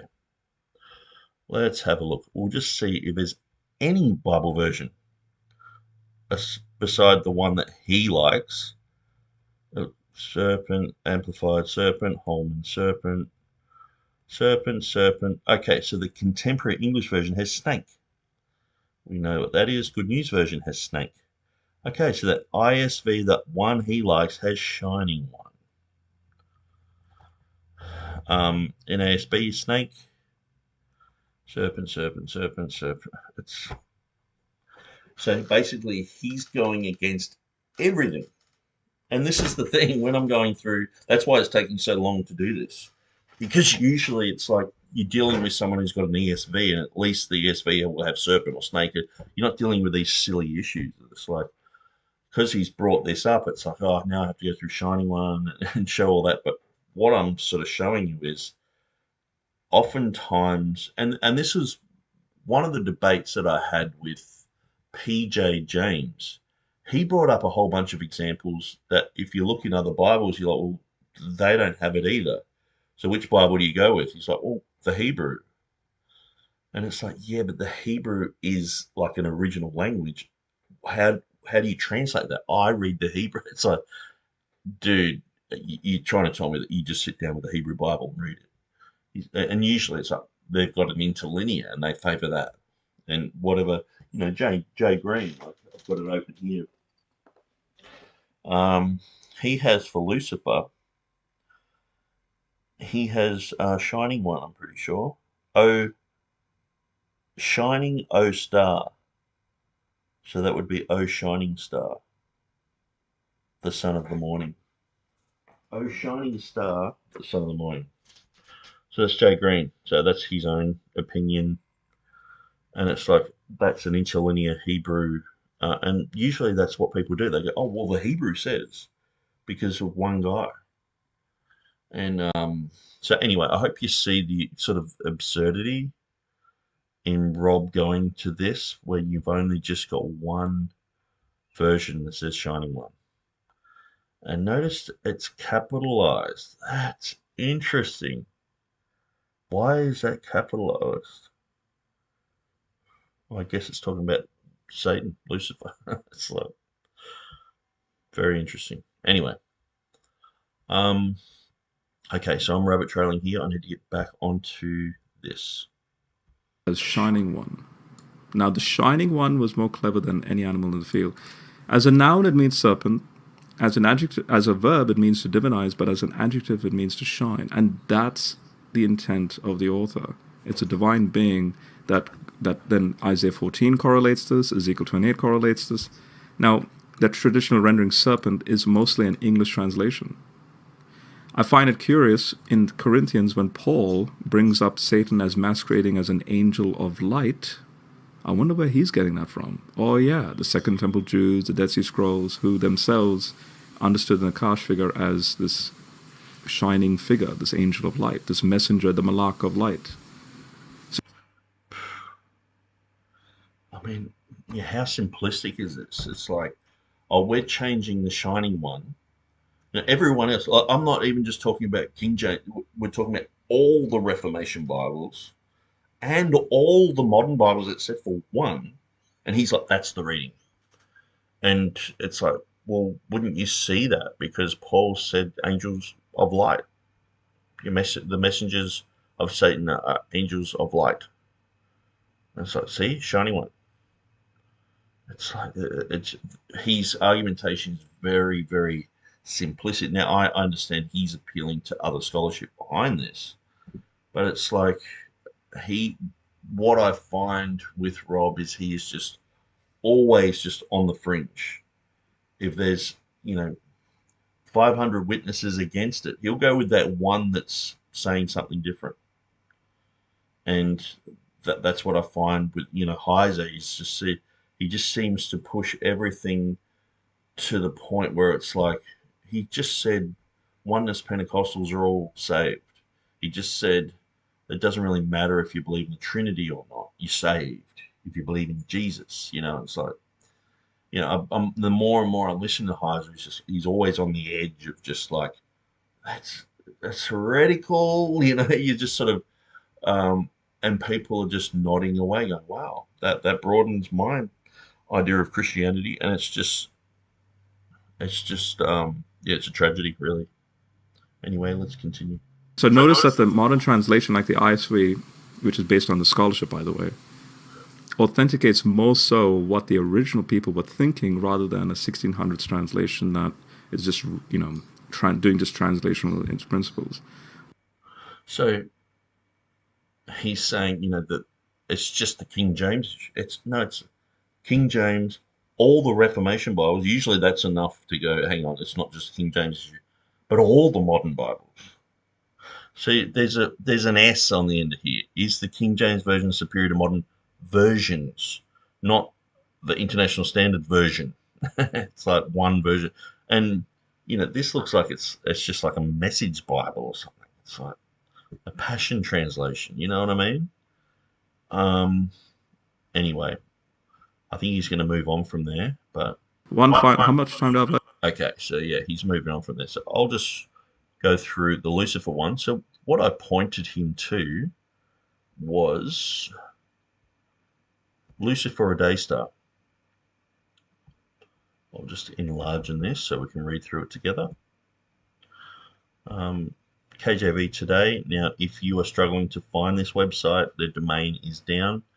I don't know why. I've heard a bunch of people say they've contacted and there's a credit card issue or whatever. I'm not really sure, but we have sites.google.com/sites KJV today home, and that should take you to this one here. So basically, if you go there, you'll still get exactly the same KJV today website, but without the domain that we've posted everywhere. Anyway, Lucifer or day star in Isaiah 14:12. Satan has an earthly throne. Okay, this is quite interesting because this sets the tone of everything. Isaiah 14, chapter 4 to 12 says, "Take up this proverb against the king of Babylon and say, how thou art fallen from heaven, O Lucifer, son of the morning. How art thou cut down to the ground, which didst weaken the nations? For thou hast said in thine heart, I will ascend into heaven. I will exalt my throne above the stars of God. I will sit also upon the mount of the congregation in the sides of the north. I will ascend above the heights of the clouds. I will be like the Most High." Isaiah 14, 4 to 14. The Bible is clear that Satan assumes an earthly throne at one location at a time. This is because Satan is not omnipresent like God. Satan can only be in one place at a time. In the time of Apostle John, Satan dwelled at Pergamos, a city given to cultic emperor worship and idolatry. I know thy works, and where thou dwellest, even where Satan's seat is. And thou holdest fast my name, and hast not denied my faith, even in those days wherein Antipas was my faithful martyr, who was slain among you, where Satan dwelleth. Revelation chapter 2, verse 13. Many commentators suppose that Satan's seat is figurative. However, since the Bible treats Satan as a very real person who was actually present with our Lord in the physical realm in the wilderness, there is no reason to suppose that the reference to Satan's seat in the physical city of Pergamos is figurative. Satan most likely strategically chose Pergamos as his headquarters in the late 1st century because of its close proximity to the earliest growing Christian churches. Satan undoubtedly tried to thwart the work of the Holy Spirit in the early churches. Babylon, however, has been and will be Satan's main headquarters. It is at Babylon that the first post-flood rebellion against God occurred in Genesis chapter 11, verse 1 to 9. In the future, the Antichrist will be associated with Mystery Babylon the Great, the mother of harlots and abominations of the earth in Revelation chapter 17, verse 5. The statement that Babylon is the mother of abominations indicates that Babylon has been the source of the earth's abominations, which leads to the conclusion that Babylon has always been Satan's city. Satan's future demise will begin with the fall of Babylon. Babylon the Great is fallen, and is become the habitation of devils. Revelation chapter 18, verse 2. The Bible cannot be any clearer that Babylon is Satan's city. How remarkable is it then to conclude that Satan is the king of Babylon? It is not as popular today, however, to associate the figure of Isaiah chapter 14, verse 12 with Satan. Nowhere in the text of Isaiah does it say that this figure is Satan. However, nowhere in Genesis does it say that the serpent is Satan. Yet Christians agree that the serpent is Satan, based upon Revelation chapter 12, verse 9 and 20, verse 12. The serpent is revealed in Genesis, the first book, and his true identity is speculated but confirmed by explicit scripture until Revelation, the last book. If we could make the serpent-Satan connection based on other passages of scripture beside Genesis, it is certainly biblical to make the Lucifer-Satan connection based on the other passages of Scripture beside Isaiah. First, the fact that Babylon is Satan's city is undeniable. Second, the Lord Jesus Christ said, I beheld Satan as lightning fall from heaven in Luke chapter 10, verse 18. Third, the name Lucifer, which means light bearer, is consistent with Paul's description of Satan as an angel who can appear to be bright. Satan himself is transformed into an angel of light. 2 Corinthians chapter 11, verse 14. When we connect the dots, the picture becomes clear. Satan is king of Babylon. Satan fell from heaven. Angel of light, Lucifer, in Isaiah 14:2. Okay, so there's doors, picture of Satan falling. Now, one of the things is, I understand that there can be, in Luke chapter 10, verse 18, where it says, I beheld Satan fall from heaven, that can be relative to Jesus seeing that happen at that moment in time because he sent the 70 out. So he sent the 70 out, they came rejoicing, and he said, I beheld Satan fall like that. So some people say that he's speaking historically, that he saw that happen. Some people say that he's seen that then. Some people say it's both, it's dual. So I just sort of point that out, that I acknowledge that and I understand that.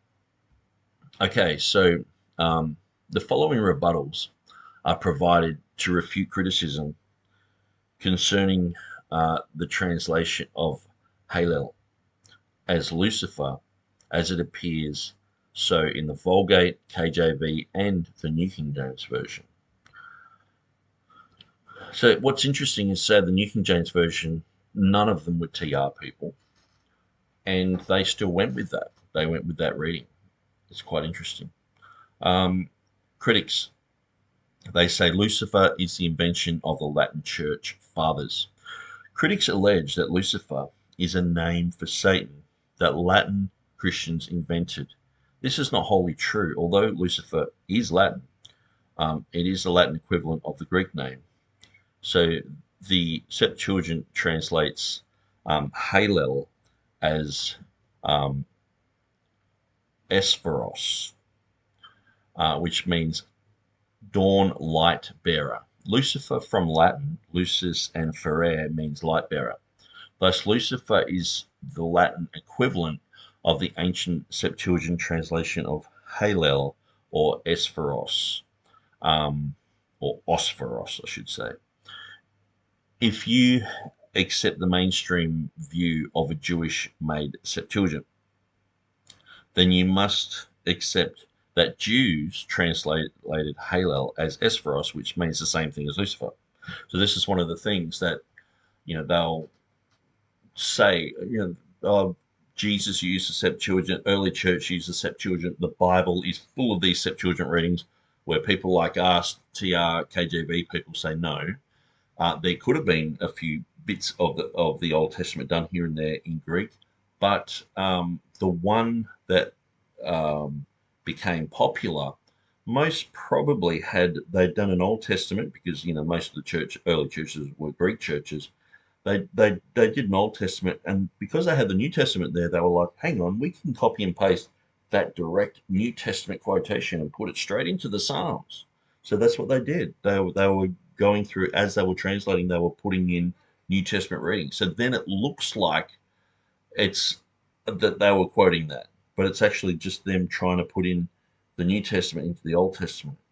And so that's why he has that. If you accept the mainstream view of a Jewish-made Septuagint, then you must accept that the Jews translated Hallel as Espheros or Ospheros, which means the same thing as Lucifer. And so the issue there is, anyone who comes against the King James TR position, where we're like, well, we think that there was a reverse engineering with the Septuagint, that a lot of these scriptures, because sometimes those scriptures were copied and pasted into the wrong Old Testament place, where there was similar words, but they weren't exactly the same, and they just put it in there, and it's like, well, that's the wrong reading. You can see where they've done that. So that there is evidence that they did that. But if you do believe that that's all rubbish and all the rest of it, then you must think that it's okay to have Esperos as a reading that Jesus read and Paul and the early church, which means Lucifer. So how thou art fallen from heaven, O Esperos. And it's like, okay, well, it means the same thing as Lucifer. So why are you fighting against it? How come it's usually the Septuagint is the go-to thing that many times usurps the Hebrew? So why aren't you usurping it here? Why aren't you saying, okay, well, yeah, the Septuagint has it, we'll go with it? The critics say the Jews did not think Hallel was Satan. Sorry, I've just lost my spot there. There we go. A critic, he's got a footnote there. I'll just see who that is. It's in newprotestants.com, Lucifer HTM. Okay, so I'll go back to where I was. A critic writes, it is possible that Isaiah and Ezekiel wrote passages about Satan, but did not let anyone else in the Jewish region know that they were referring to Satan, leaving them misunderstood until Origen and Tertullian discovered the hidden truth. Oh, he's asking a question, sorry, so I won't read that again, but is it possible, with the question mark at the end. This critic does not understand Jewish demonology. The Talmud and the Midrash do not equate Hallel with Satan, but the early Talmud and Midrash do not even refer to Satan as a devil. The doctrine that Satan is fallen, is a fallen angel, developed in Judaism around the time of the Palestinian Talmud, complete around 400 AD. This is around the time that Tertullian and Jerome identified Hallel as Lucifer, the descriptive name for Satan's former identity. Besides, Christians must interpret the Old Testament in accordance with other Christians who believe the New Testament, not the Jews. So that's true. It's like we interpret the Old Testament. Some things in the Old Testament are just silly practices until you get to the New. I mean, the whole Passover thing, it's like, why do this? Why are we doing this every year? And then you get to the New Testament, it's like, Jesus is the Passover lamb. Yeah, now it all makes sense. And so understanding demons and everything from the New Testament and then looking back into the Old Testament, you can see these things. And so, it's a bit of a nothing. So critics say Hallel is just the king of Babylon. So some critics say Hallel is not Satan because the context of Isaiah 14:12 identifies Hallel as the king of Babylon. Such a statement is illogical. It is as illogical as the parallel statement that Jehovah is not God because the Bible identifies Jehovah as the king of Israel. Spiritual beings can be kings too. Satan is called the prince of this world in John chapter 12, verse 30, 31, 14, verse 30, and 16, verse 11. The Bible describes demonic princes who preside over physical regions. For example, the prince of Persia in Daniel chapter 10, verse 13, the prince of Gracia or Grecia, Daniel chapter 10, verse 20. The locusts in Revelation 9 have a demonic king over them named Abaddon or Apollyon, Revelation chapter 9, verse 11, whereas lesser demons preside over other kingdoms. Whereas lesser demons preside over other kingdoms, Satan is the king of Babylon. From Genesis to Revelation, we read that Babylon is Satan's city. Babel is the place of the first post-flood rebellion, Genesis 11, and Babylon will be Satan's city in the future, Revelation 17:5. Peter may have referred to Rome as Babylon because of the same satanic character of both cities in 1 Peter chapter 5, verse 13. It is certainly biblical to believe that Babylon is Satan's city. Then it would follow that Satan is the king of Babylon. So critics say Hallel just means day star. Isaiah chapter 14 verse 12 uses celestial imagery to illustrate the fall of Hallel. In this picture, Hallel is compared to the planet Venus, which appears early in the morning. Thus, day star is the symbolic referent in Isaiah 14:12, and the King James Version margin indicates this. That being said, Hallel is much more than just the planet Venus. The planet Venus is an inanimate object, but Isaiah chapter 14, verses 12 to 14, clearly describes a morally evil being with anti-God ambitions. Although planet Venus, the day star, is intended in the symbolism, the word Hallel itself does not consist of the Hebrew words for day and star.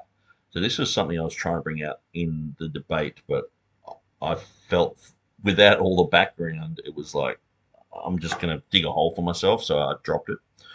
Thus, day star is not the most accurate translation. Therefore, unnecessarily having day star in Isaiah chapter 14, verse 12 can cause confusion, because there is another different day star in 2 Peter chapter 1, verse 19. The day star in Isaiah 14:12 is not the day star in 2 Peter chapter 1, verse 19. The day star in 2 Peter 1, verse 19 is the Son, capital S, Son of Righteousness in Malachi chapter 4, verse 2, who is Jesus Christ. Phosphorus, translated day star, literally means light bringer, not Venus, despite the common association in pagan Greek mythology. The day star in Isaiah chapter 14, verse 12 is Venus, which represents Satan. The sun represents Jesus Christ, the King of Israel, whereas Venus represents Satan, the king of Babylon. Having Lucifer, Venus, instead of day star in Isaiah 14:12 distinguishes the celestial body in Isaiah 14:12 from that of 2 Peter chapter 1, verse 19. So I think that's a very good place to start study. So that's what I recommended to Rob after he mentioned this about Lucifer. I'm just going to quickly go to Will Kenny's article, and I'm just going to skim through it because there's a lot here that's repeated. But sometimes Will just have some very interesting things to say. So the Jehovah's Witnesses New World Translation has, "Oh, how you have fallen from heaven, you shining one, son of the dawn." He talks about Doug Kutelik. So it's interesting. Some of these guys, like Doug Kutelik, Rick Joyner. There's another guy, Rick Norris. When you go through their stuff, it's sort of like all this, but just expanded into long, lengthy articles, and it's like I find some of these people, they make their articles extra long, so no one really critiques it, because it's like you've got to put a lot of effort in. When it's just a short little article, everyone can jump on it and say, pull it apart. But when it's got lots and lots and lots of information, it's really hard to go through. Okay, so it's good to look at the marginal notes. The only thing the marginal notes show is that among the 47 plus translators who worked on the King James, not all of them agreed on how to translate certain passages. I disagree with that. I think that they were in uniformity. I think this is an old way of looking at the marginal notes. Most of the time, the marginal notes are usually the Bishop's Bible reading, or an earlier English Bible's reading, or to do with a difference, like in earlier Hebrew or Greek printed editions, or they have a footnote there. And so I don't think, like say in Matthew chapter 1, in verse 11, I think it is, it has another guy called Jacob in the margin of the King James. It says, or Jacob. Now that was in the Bishops, that was in the Geneva, and it snuck in there, I think, from the Stephanus's reading, Greek reading, but it's not in Beza, and the King James guys didn't put it in. But they put it in the margin. I don't think any of them believe that it should be there, but they put it in there to show that they are aware that it says or this, or some read this, So sometimes the marginal notes aren't there as an alternative reading, or aren't there because the committee couldn't agree or whatever. They're just being faithful to say, hey, in all these other old English translations, this is what they had, or this was in a Greek manuscript, so we're putting it there. We're just letting you guys know that. And um, so you can see many of these marginal notes throughout the whole Bible. For example, Isaiah 6:9, we read, "Hear ye indeed, but understand not." Marginal note, "or without ceasing." Isaiah 9:1, "in Galilee of the nations," or populous Galilee. Isaiah 9:16, "the leaders of this people cause them to err," or "they that call them blessed." So that's like the leaders, and so these are different readings, and so that's where we've got to work out exactly what those readings mean. But the thing is, the King James guys went with their text. That's what they agree on. It's not the marginal note, and so it's not always an alternative. This is what I find with Timothy Berg. He did an article on the marginal notes, and the more I went through them, I was like, he's just always just saying that the committee are against each other, or they're against this and that, or they want this alternate reading in there, and I'm like, it's not the case. And I went through a whole ton of it, and I just actually got tired of going through it. I didn't finish the series, but it was that's probably on my Facebook. Anyway, back to Lucifer. American Heritage Dictionary has, okay, so we won't go through them. We know what Lucifer means. We're just sort of cherry picking here just to see if there's anything of very real interest.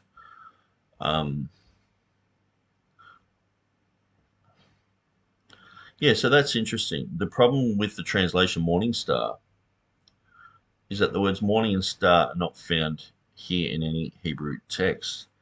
The word star is found in verse 13, where it says, "I will exalt my throne above the stars of God." The two words morning and star are found together in Job 38:7, where God is asking Job in verse 4, "Where wast thou when I laid the foundations of the earth, when the morning stars sang together and the sons of God shouted for joy?" So that's interesting. So this might be a reference to the angels who rejoiced at God's creation, or the morning stars that saying may be an anthropomorphism, probably said that wrong, of the first created literal stars singing. Also, God describes mountains and hills as singing, and trees of the field clapping their hands. See Isaiah chapter 55, verse 12. Another serious, and so it goes through the problem of having your morning star as Revelation chapter 22, verse 16. So we see day star, morning star. These are usually things that are brought up, and so as usual, it's not just one issue. We're looking at 3 or 4 different types of readings, but of course Rob will say that his ISB one has the correct one. I think he said day star. Might have been Daystar. Yeah, I'm pretty sure he did. And so now I've completely lost my page. There we go.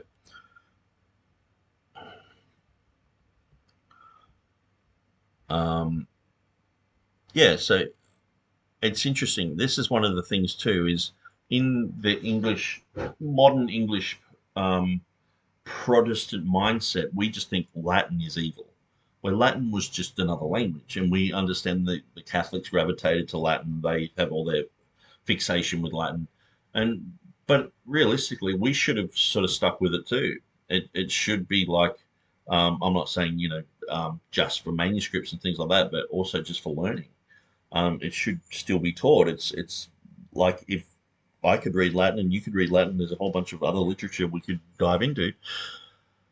But listen to this. Other common words that are found in the English Bible that come directly from Latin are father, number, judgment, epistle, horn, fame. Now, I'm not sure exactly how close these are to Latin, but Will's usually pretty good with all this stuff.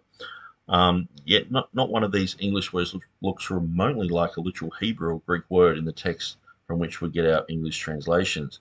The Latin gave us many good words that eventually were carried over into English. So this is one of the things where people say, "Oh, there's a Latin reading in the King James." It's like, well, yeah, the Romans invaded England. You know what I mean? It's like they spoke Latin there. Basically, most of the languages around, the Romance languages are based in Latin, Italian, and Spanish, and were a lot of the roots of Latin, do come into English, and so we've just got to, yeah. So when people are, oh, it's got a Latin word there, it's like, well, and so Latin has just become synonymous for evil. So if it's like a Greek word, oh, that's good. And even the Greek Septuagint, it's like a dog that you can pat. Latin is just like this angry beast, and so it's Latin Vulgate. Latin Vulgate's evil sort of thing. And I understand it's like there are issues with the Latin Vulgate, but it's way more closer to the Textus Receptus than it is to the critical text.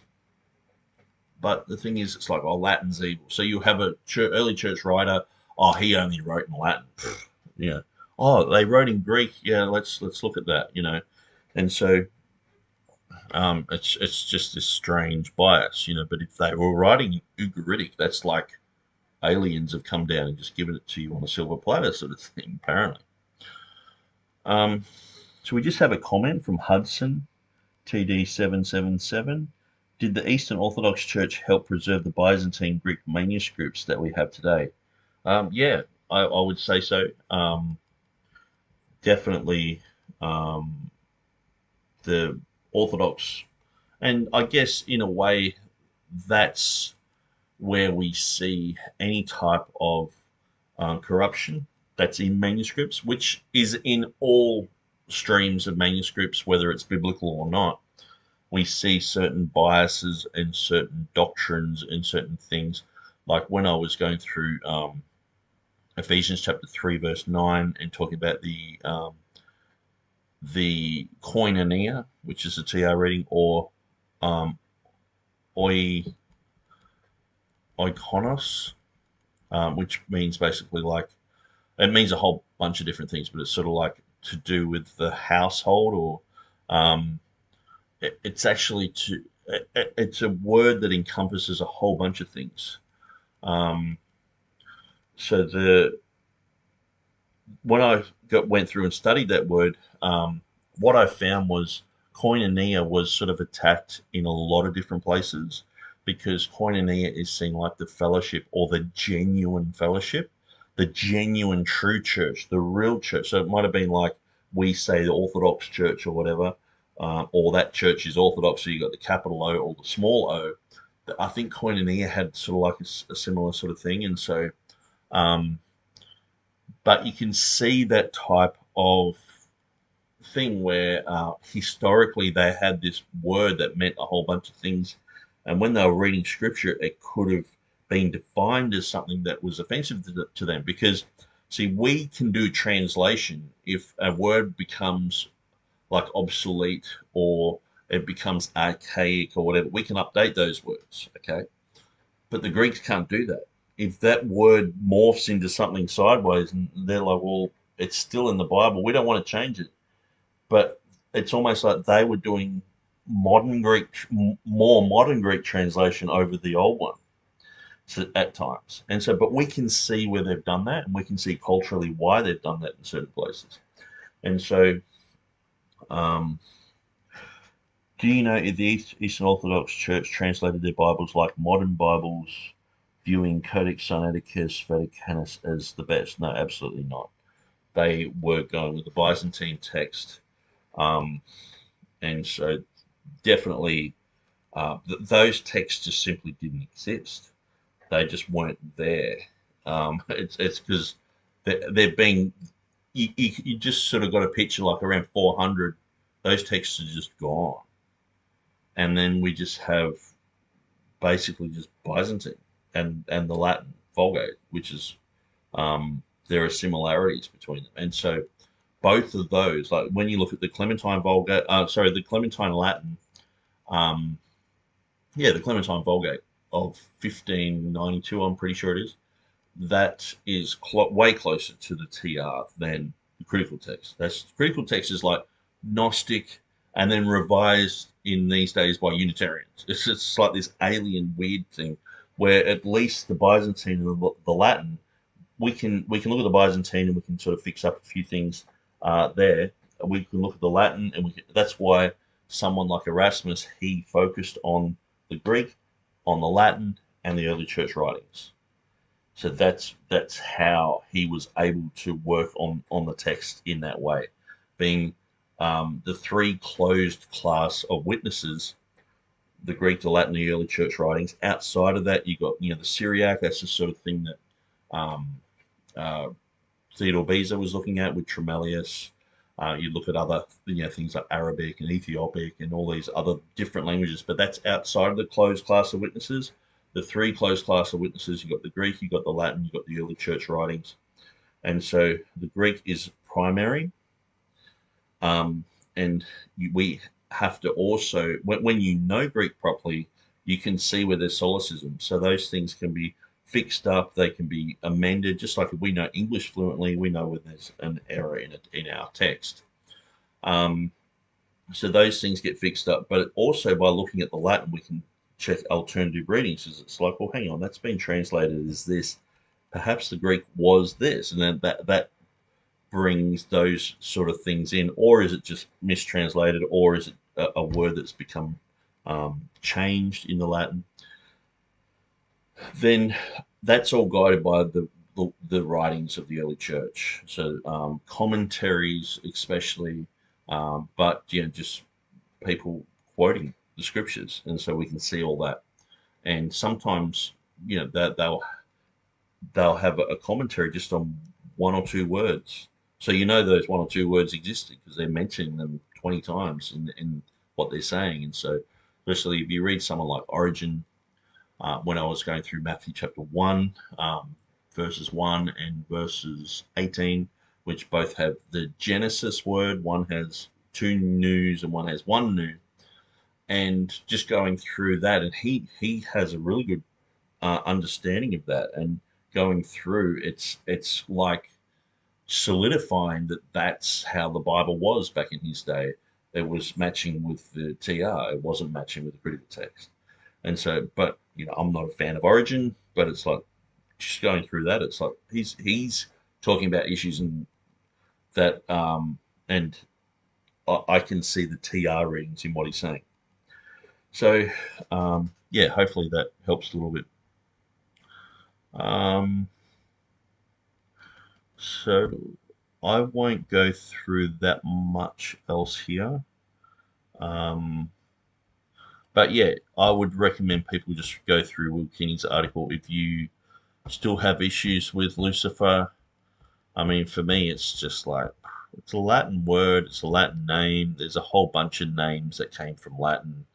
Beelzebub is Latin. It was Beelzebul in the Greek, but we kept Beelzebub because that's how English people were very influenced by Latin, especially in biblical terms. And so we wanted to keep them.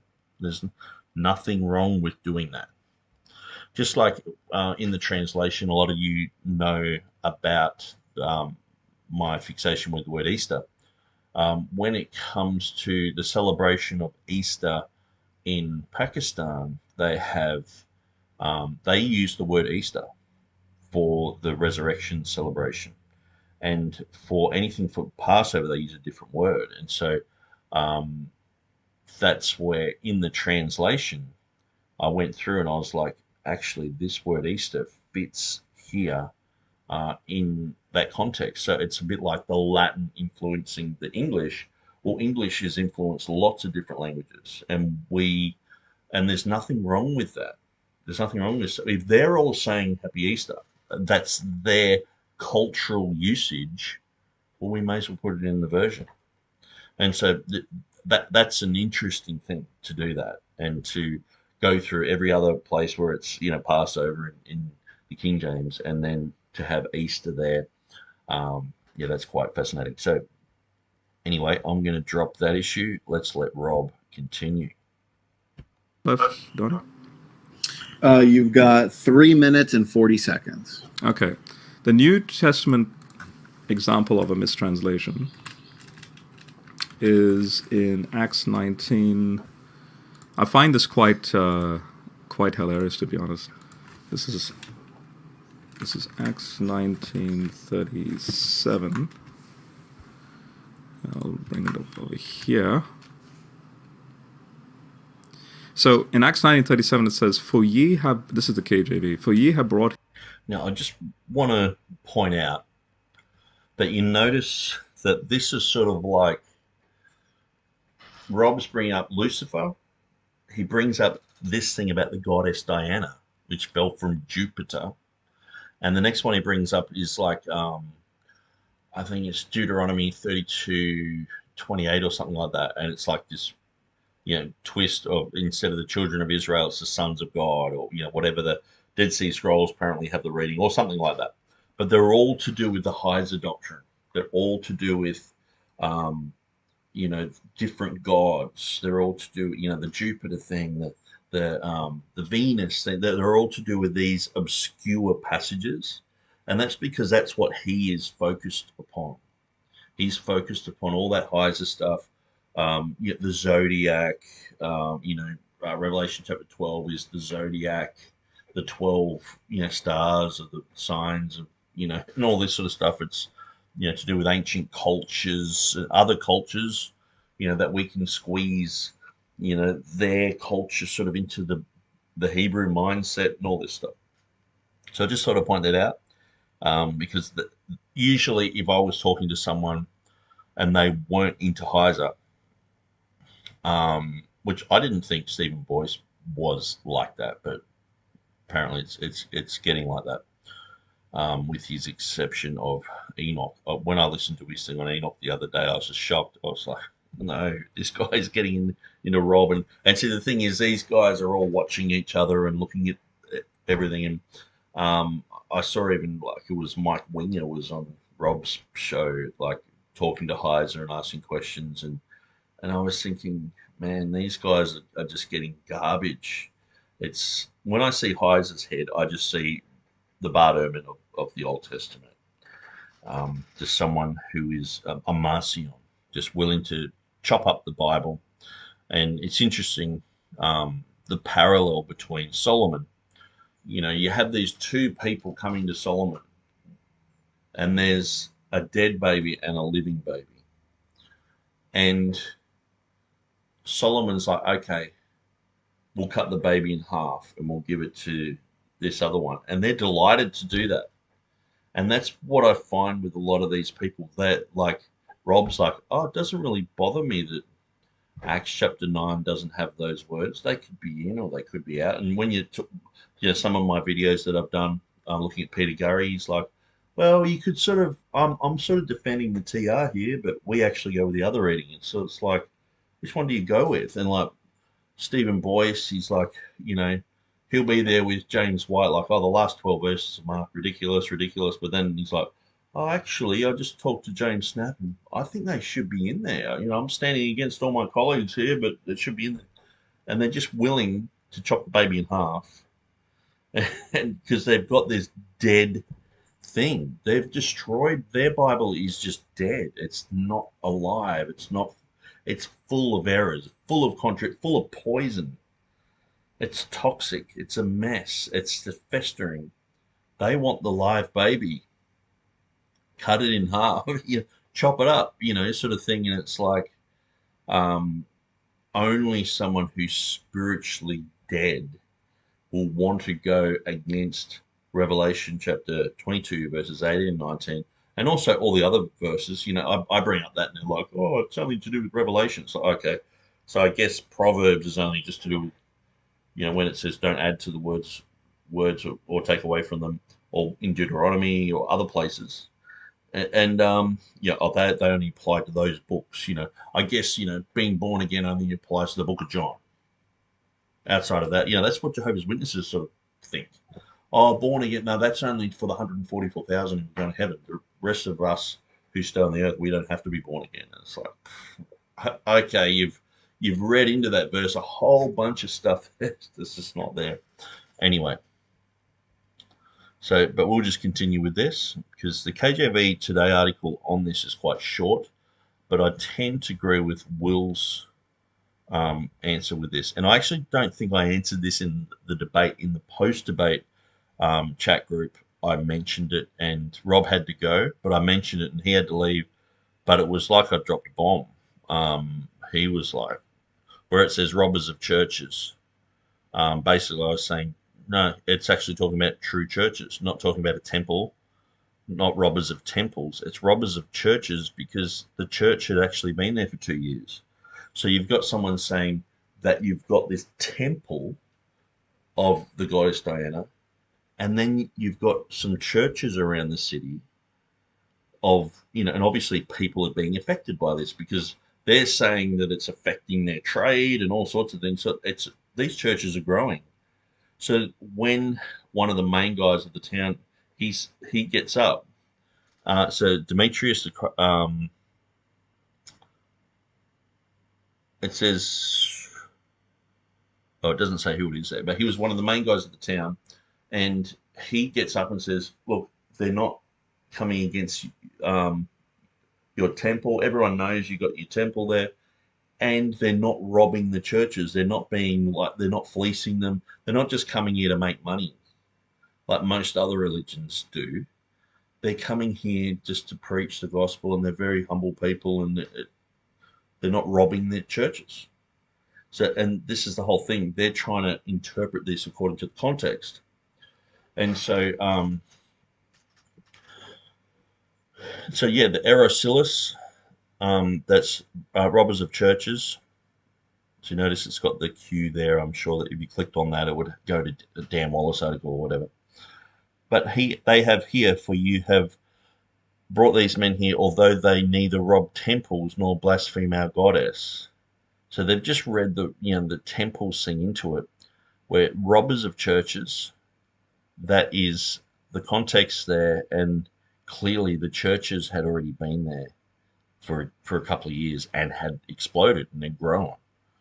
And so they weren't being like Benny Hinn fleecing the churches and things like that. They weren't scammers, and they weren't robbing. They weren't taking money from these. They were giving into these churches, blessing these churches. They were coming and helping them and guiding them. And so it's like, these are good people.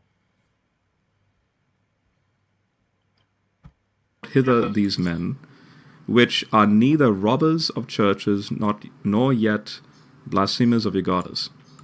The context is with respect to the Artemis cult in Ephesus.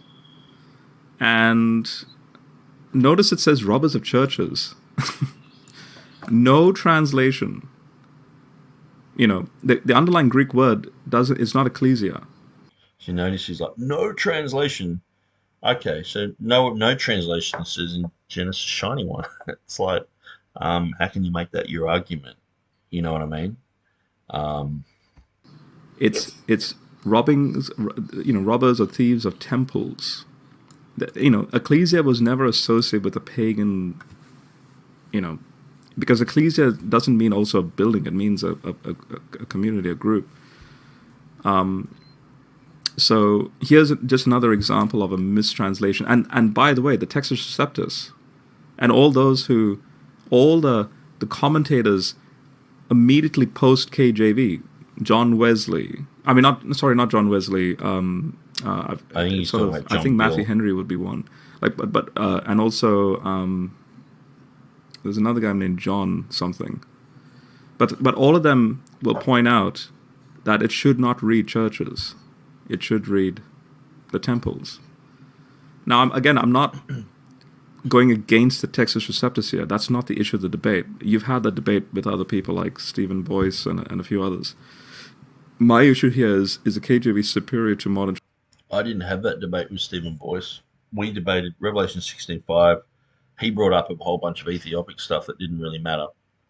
And we talked about whether the woman caught in adultery story should be in there. It wasn't like, is a TR better? The only reason that he's associating the TR with that is because Stephen, like with Rob bringing up that picture of, Byzantine, this and that, Stephen was trying to teach people all the way through to sort of win debate points. It's like, we're not there to just teach people basic things on the way through. You might sort of, clarify a few things here and there, but he's like, well, the Textus Receptus is this and is that and is that. It's like, why are you debating me, or are you just teaching the audience? You know what I mean? And that's why he thinks it was a TR debate. It wasn't. If it was a TR debate, it would have been completely different. Translations. Do I have a minute left, Donnie? Good question. You've got 1 minute and 40 seconds. Okay. One more would be Okay, so I'll just quickly go through the church issue. And so KJV Today website has a small little thing. He just said, and I don't agree with this, by the way, the English word church refers to congregations or places of worship, pagan or Christian. So that's interesting. For example, the Church of Scientology is not a Christian church. Furthermore, church being derived from the Old English kurike, which is in turn derived from the Greek kurie, Lord, denotes a place dedicated for a Lord, Oxford English Dictionary. This church in Acts 1937 is a church of Diana, the Lady Lord of the pagan Ephesians. So I've heard that argument before, that it's like, okay, so it's robbers of churches, and it's just they called, pagan temples churches back then. But I tend more to agree with what Will Kinney says. Okay, so I'm just going to quickly go through this. So it has robbers of churches in the King James. The New King James has robbers of temples. And ESV has neither sacrilegious, and notice the difference in the TRs there. Blasphemers of our goddess or your goddess. And so that's what makes quite a big difference there. Some Bible correctors criticize, I'm going to make that bigger. So I'll just go, okay. Some Bible correctors criticize the King James Bible for translating the word hierosulos or erosulos. I hate reading Latinized Greek words. So it's erosulos, but it looks like hierosulos, it's erosulos. Robbers of churches, and insist that the word should probably be translated as robbers of temples instead of robbers of churches. Others tell us it should be sacrilegious. With all the very serious errors found in the multitude of conflicting Bible versions that depart from the Hebrew text in scores of places and use very different Greek texts than those that underlie the King James Bible, this seems to me and many others as a case of straining at gnats in a vain effort to find just one little error in the King James Bible. So it goes through New King James, NIV, NRSV, Holman, Nat, Catholic Bible, blah, blah, blah. They all have robbers of temples rather than robbers of churches. Actually, the word can have a wide variety of meanings, as is shown by the different ways various Bible versions have translated the word. The Greek word erosulos comes from two different words, one meaning to rob or to plunder, and the other word hieros or eros can signify anything holy, consecrated, or hallowed. According to Kittle's massive lexicon, the word can refer to a pagan shrine, a temple, or a synagogue, or anywhere people meet for religious rites services. So that would be like the KJV Today answer. It's like it can be, a church, it can be a temple. And so the thing is, like he's saying, Church of Scientology, Church of Mormon, Church of this, Church of that. It's like Church of Satan. That you can have churches that aren't Christian churches. So I can see where the KJV Today guy is coming from, and see that would answer for a lot of people. But I think it goes even further than that. Likewise, Little and Scott lexicon says the word can refer to a holy place, a temple, anything hallowed, consecrated, or holy, and it can describe sacred objects or rites. The Bayer, Arnott, and Gingrich lexicon tells us that erosulos can also have the sense of one who commits irreverent acts against a holy place or a sacrilegious person. There are also several versions that translate the word neither robbers of churches nor robbers of temples, but sacrilegious, following the Latin Vulgate sacrilegos. Among those are the Catholic Douay Reims, 1582, New Jerusalem Bible of 1985, the Catholic Public Domain, and he goes through the Douay, the Geneva, and the New English Bible. So the ESV has sacrilegious there. Other Bible translations have it in a different way. The 1808 Thompson Bible has neither violated sacred things. Wakefield's 1820 has guilty of profaneness. Dickinson's 1833 has plunderers of sacred places.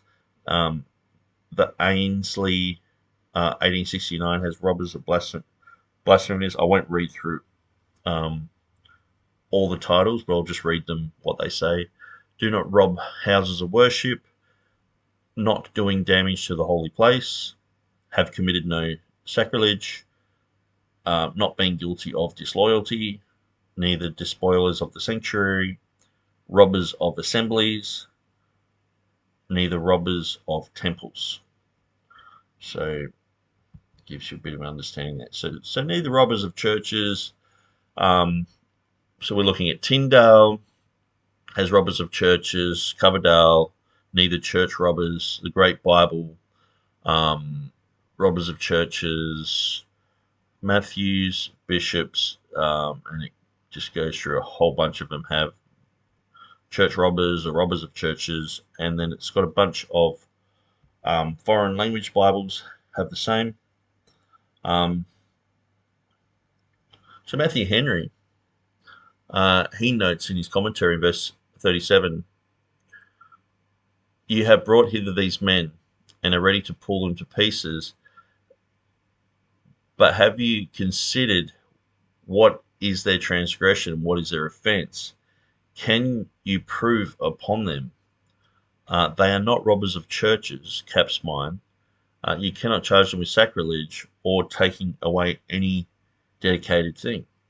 John Calvin, his translation and commentary reads in Acts chapter 19, verse 37, you have brought men which are neither church robbers nor yet blasphemers of your goddess.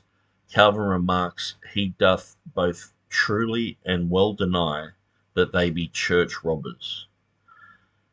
Another reason why this phrase is correctly translated as robbers of churches is the simple context of the whole passage. The Greek word includes anywhere people met for religious purposes, whether pagan or Christian. The city was Ephesus, were there Christian assemblies in the city of Ephesus at the time? Yes, very definitely. At the beginning of Acts chapter 19, we see the Apostle Paul coming to Ephesus, where he finds 12 disciples whom he baptized in the name of the Lord Jesus. Paul continues there in Ephesus and preaches for 3 months in the synagogue. Then he separates the believers and continues to work for 2 years of preaching, so that all they which dwelt in Asia heard the word of the Lord Jesus, both Jews and Greeks. Acts chapter 19, verses 18 to 20 tells us that tells us of many that believed, and so mightily grew the word of God and prevailed. Part of the complaint made by Demetrius against Paul was that not alone at Ephesus, but almost throughout all Asia, this Paul hath persuaded and turned away much people, saying that they be no gods which were made with hands. There were at the time in Ephesus a great many Christians who were meeting in Christian home churches.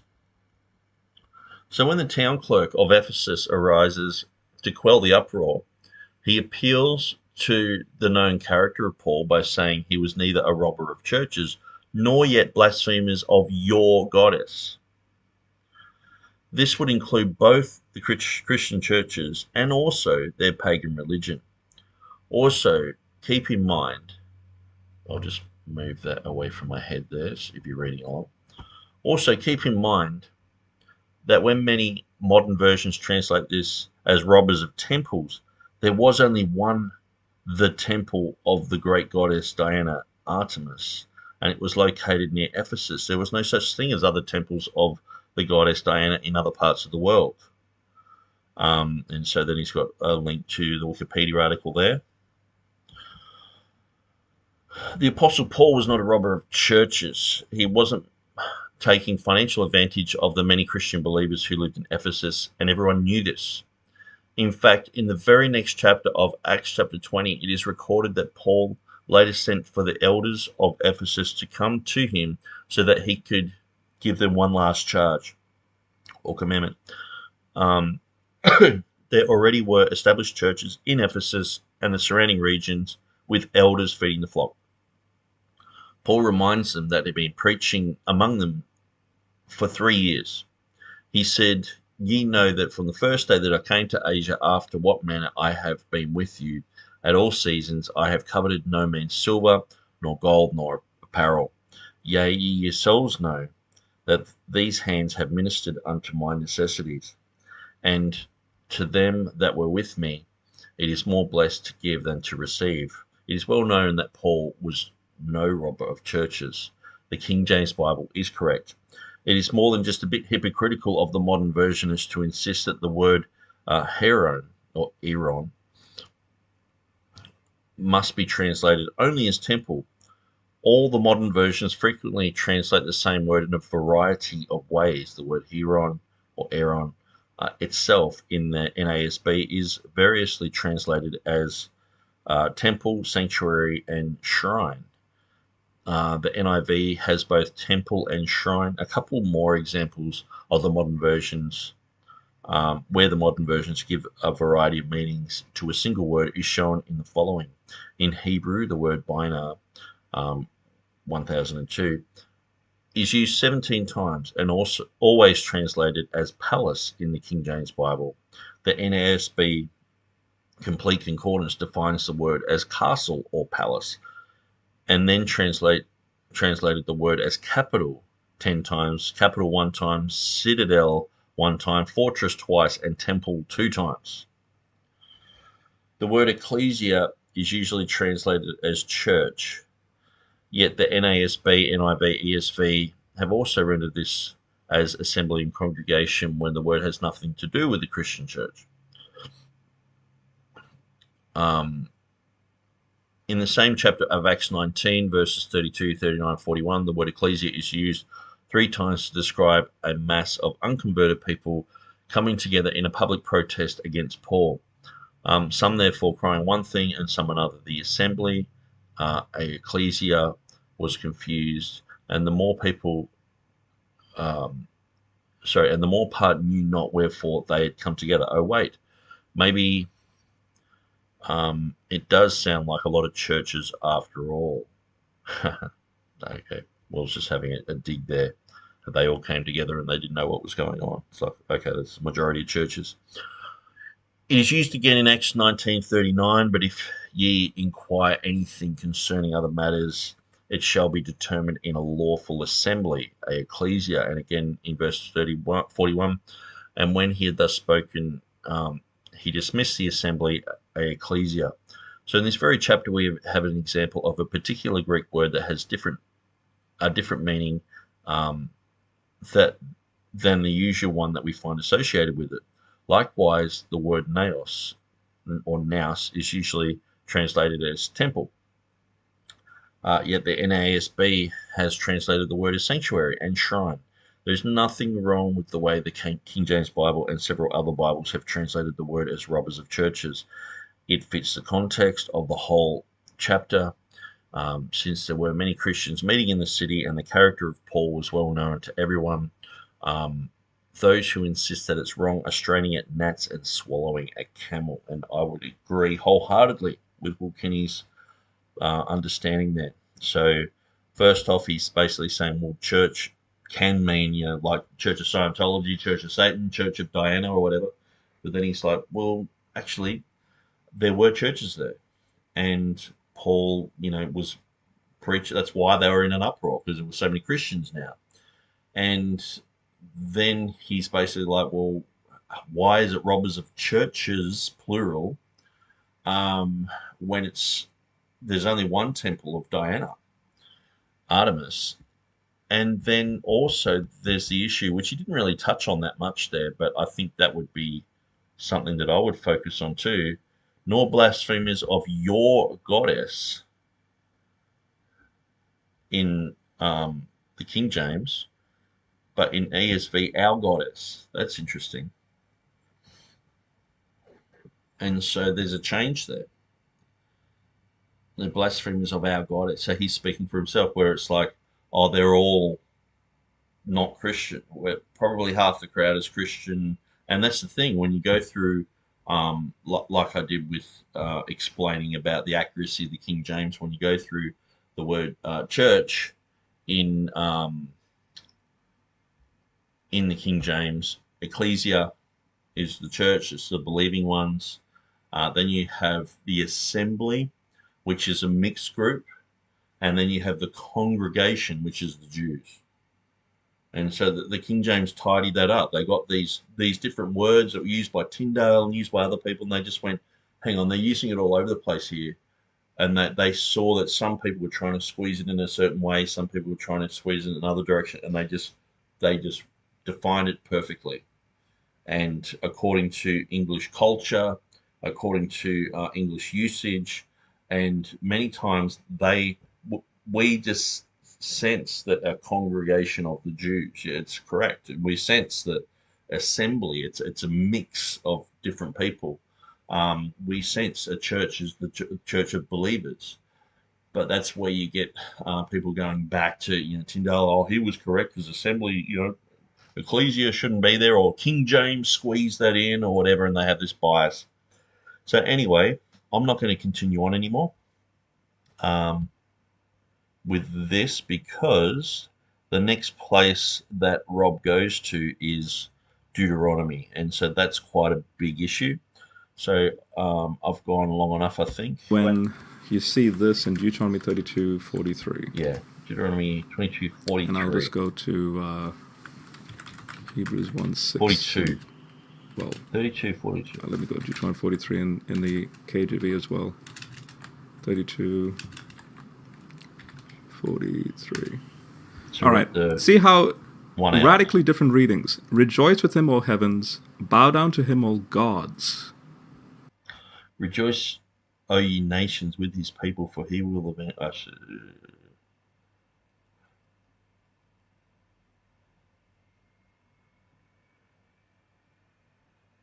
Okay, so it's not the one that I was thinking of. So in Deuteronomy chapter 32, I think it's verse 28, they have a different reading. But anyway, so he's getting into the Heiser-ish type of thing. And so, but hopefully that's cleared up those issues that Rob brought up that about Lucifer. I mean, if you want to say the people who read the Septuagint, I believe the early Greek church read that Old Testament, the Septuagint. They could have even had a very accurate one. We just haven't found it. You know what I mean? There are errors in the Septuagint, and there are New Testament readings thrown on top of the readings to try to, make it more accurate or whatever. But they've sometimes copied and pasted in the wrong spot. But when it comes to the word Lucifer, they were fine with calling him the light bearer, the water, whatever Osphorus means. To them in Greek, it basically is the equivalent of the Latin Lucifer. So the Latins used that, the Greeks used it, the Latins used it, and we've kept it from the Latin because we are influenced in England, especially with ecclesiastical terms, with the Latin. That's fine. Everyone knows what it means. If I say Lucifer, they know what Lucifer means. Okay. So it's translated well. Its usage is still around, and it doesn't create a contradiction with Jesus being the day star or Jesus being the morning star. He's both of those. So whether it's day star or morning star, it's like, But then hopefully you understood where I was coming from with church, understanding that church, either way you take it, Church of Scientology, Church of Satan, yes, you can say the Church of Diana. but the context warrants that it's probably talking about Christian churches, and there weren't a whole bunch of temples of Diana around. There was one temple, so it's like the Golden Temple, the Sikh temple. There's one Golden Temple. You don't have a whole bunch of So if you were there, you wouldn't say, "Oh, they're robbers of the Golden Temples." So there's one big temple there. That's the main thing of the whole area. Yes, they probably had little trinkets and things like that and all the rest of it, but it's like the context basically says there were lots of Christians there, and that's why they were upset. So hopefully this has cleared up a lot of things for you. Some of it I might have even said in earlier things, like looking at Stephen Boyce and his and Mitch Canup with their debate Nathan Cravat with their debate with Mitch Canup. Anyway, I'm going to drop this and we'll just continue on from the 1 hour mark. So we're at video number 5. So we've got another 2 hours and 20 minutes to go, which is quite interesting that it went for that long. But we will continue this on when I've got some spare time. Okay, thanks, guys. God bless you. I'll just quickly check and see if there's any chat. And if not, okay, so we have BE separate. Had Aquila's version is said to have been used in place of the Septuagint in Greek-speaking synagogues. Wikipedia, Aquila of Sinope. Okay, that's interesting. Thanks for that information. It would be an interesting thing to go through Septuagint editions and things like that. Okay, so I'm going to finish it there. Thanks for your input, guys. Thanks for watching. God bless you, and we'll continue on from there in part 6.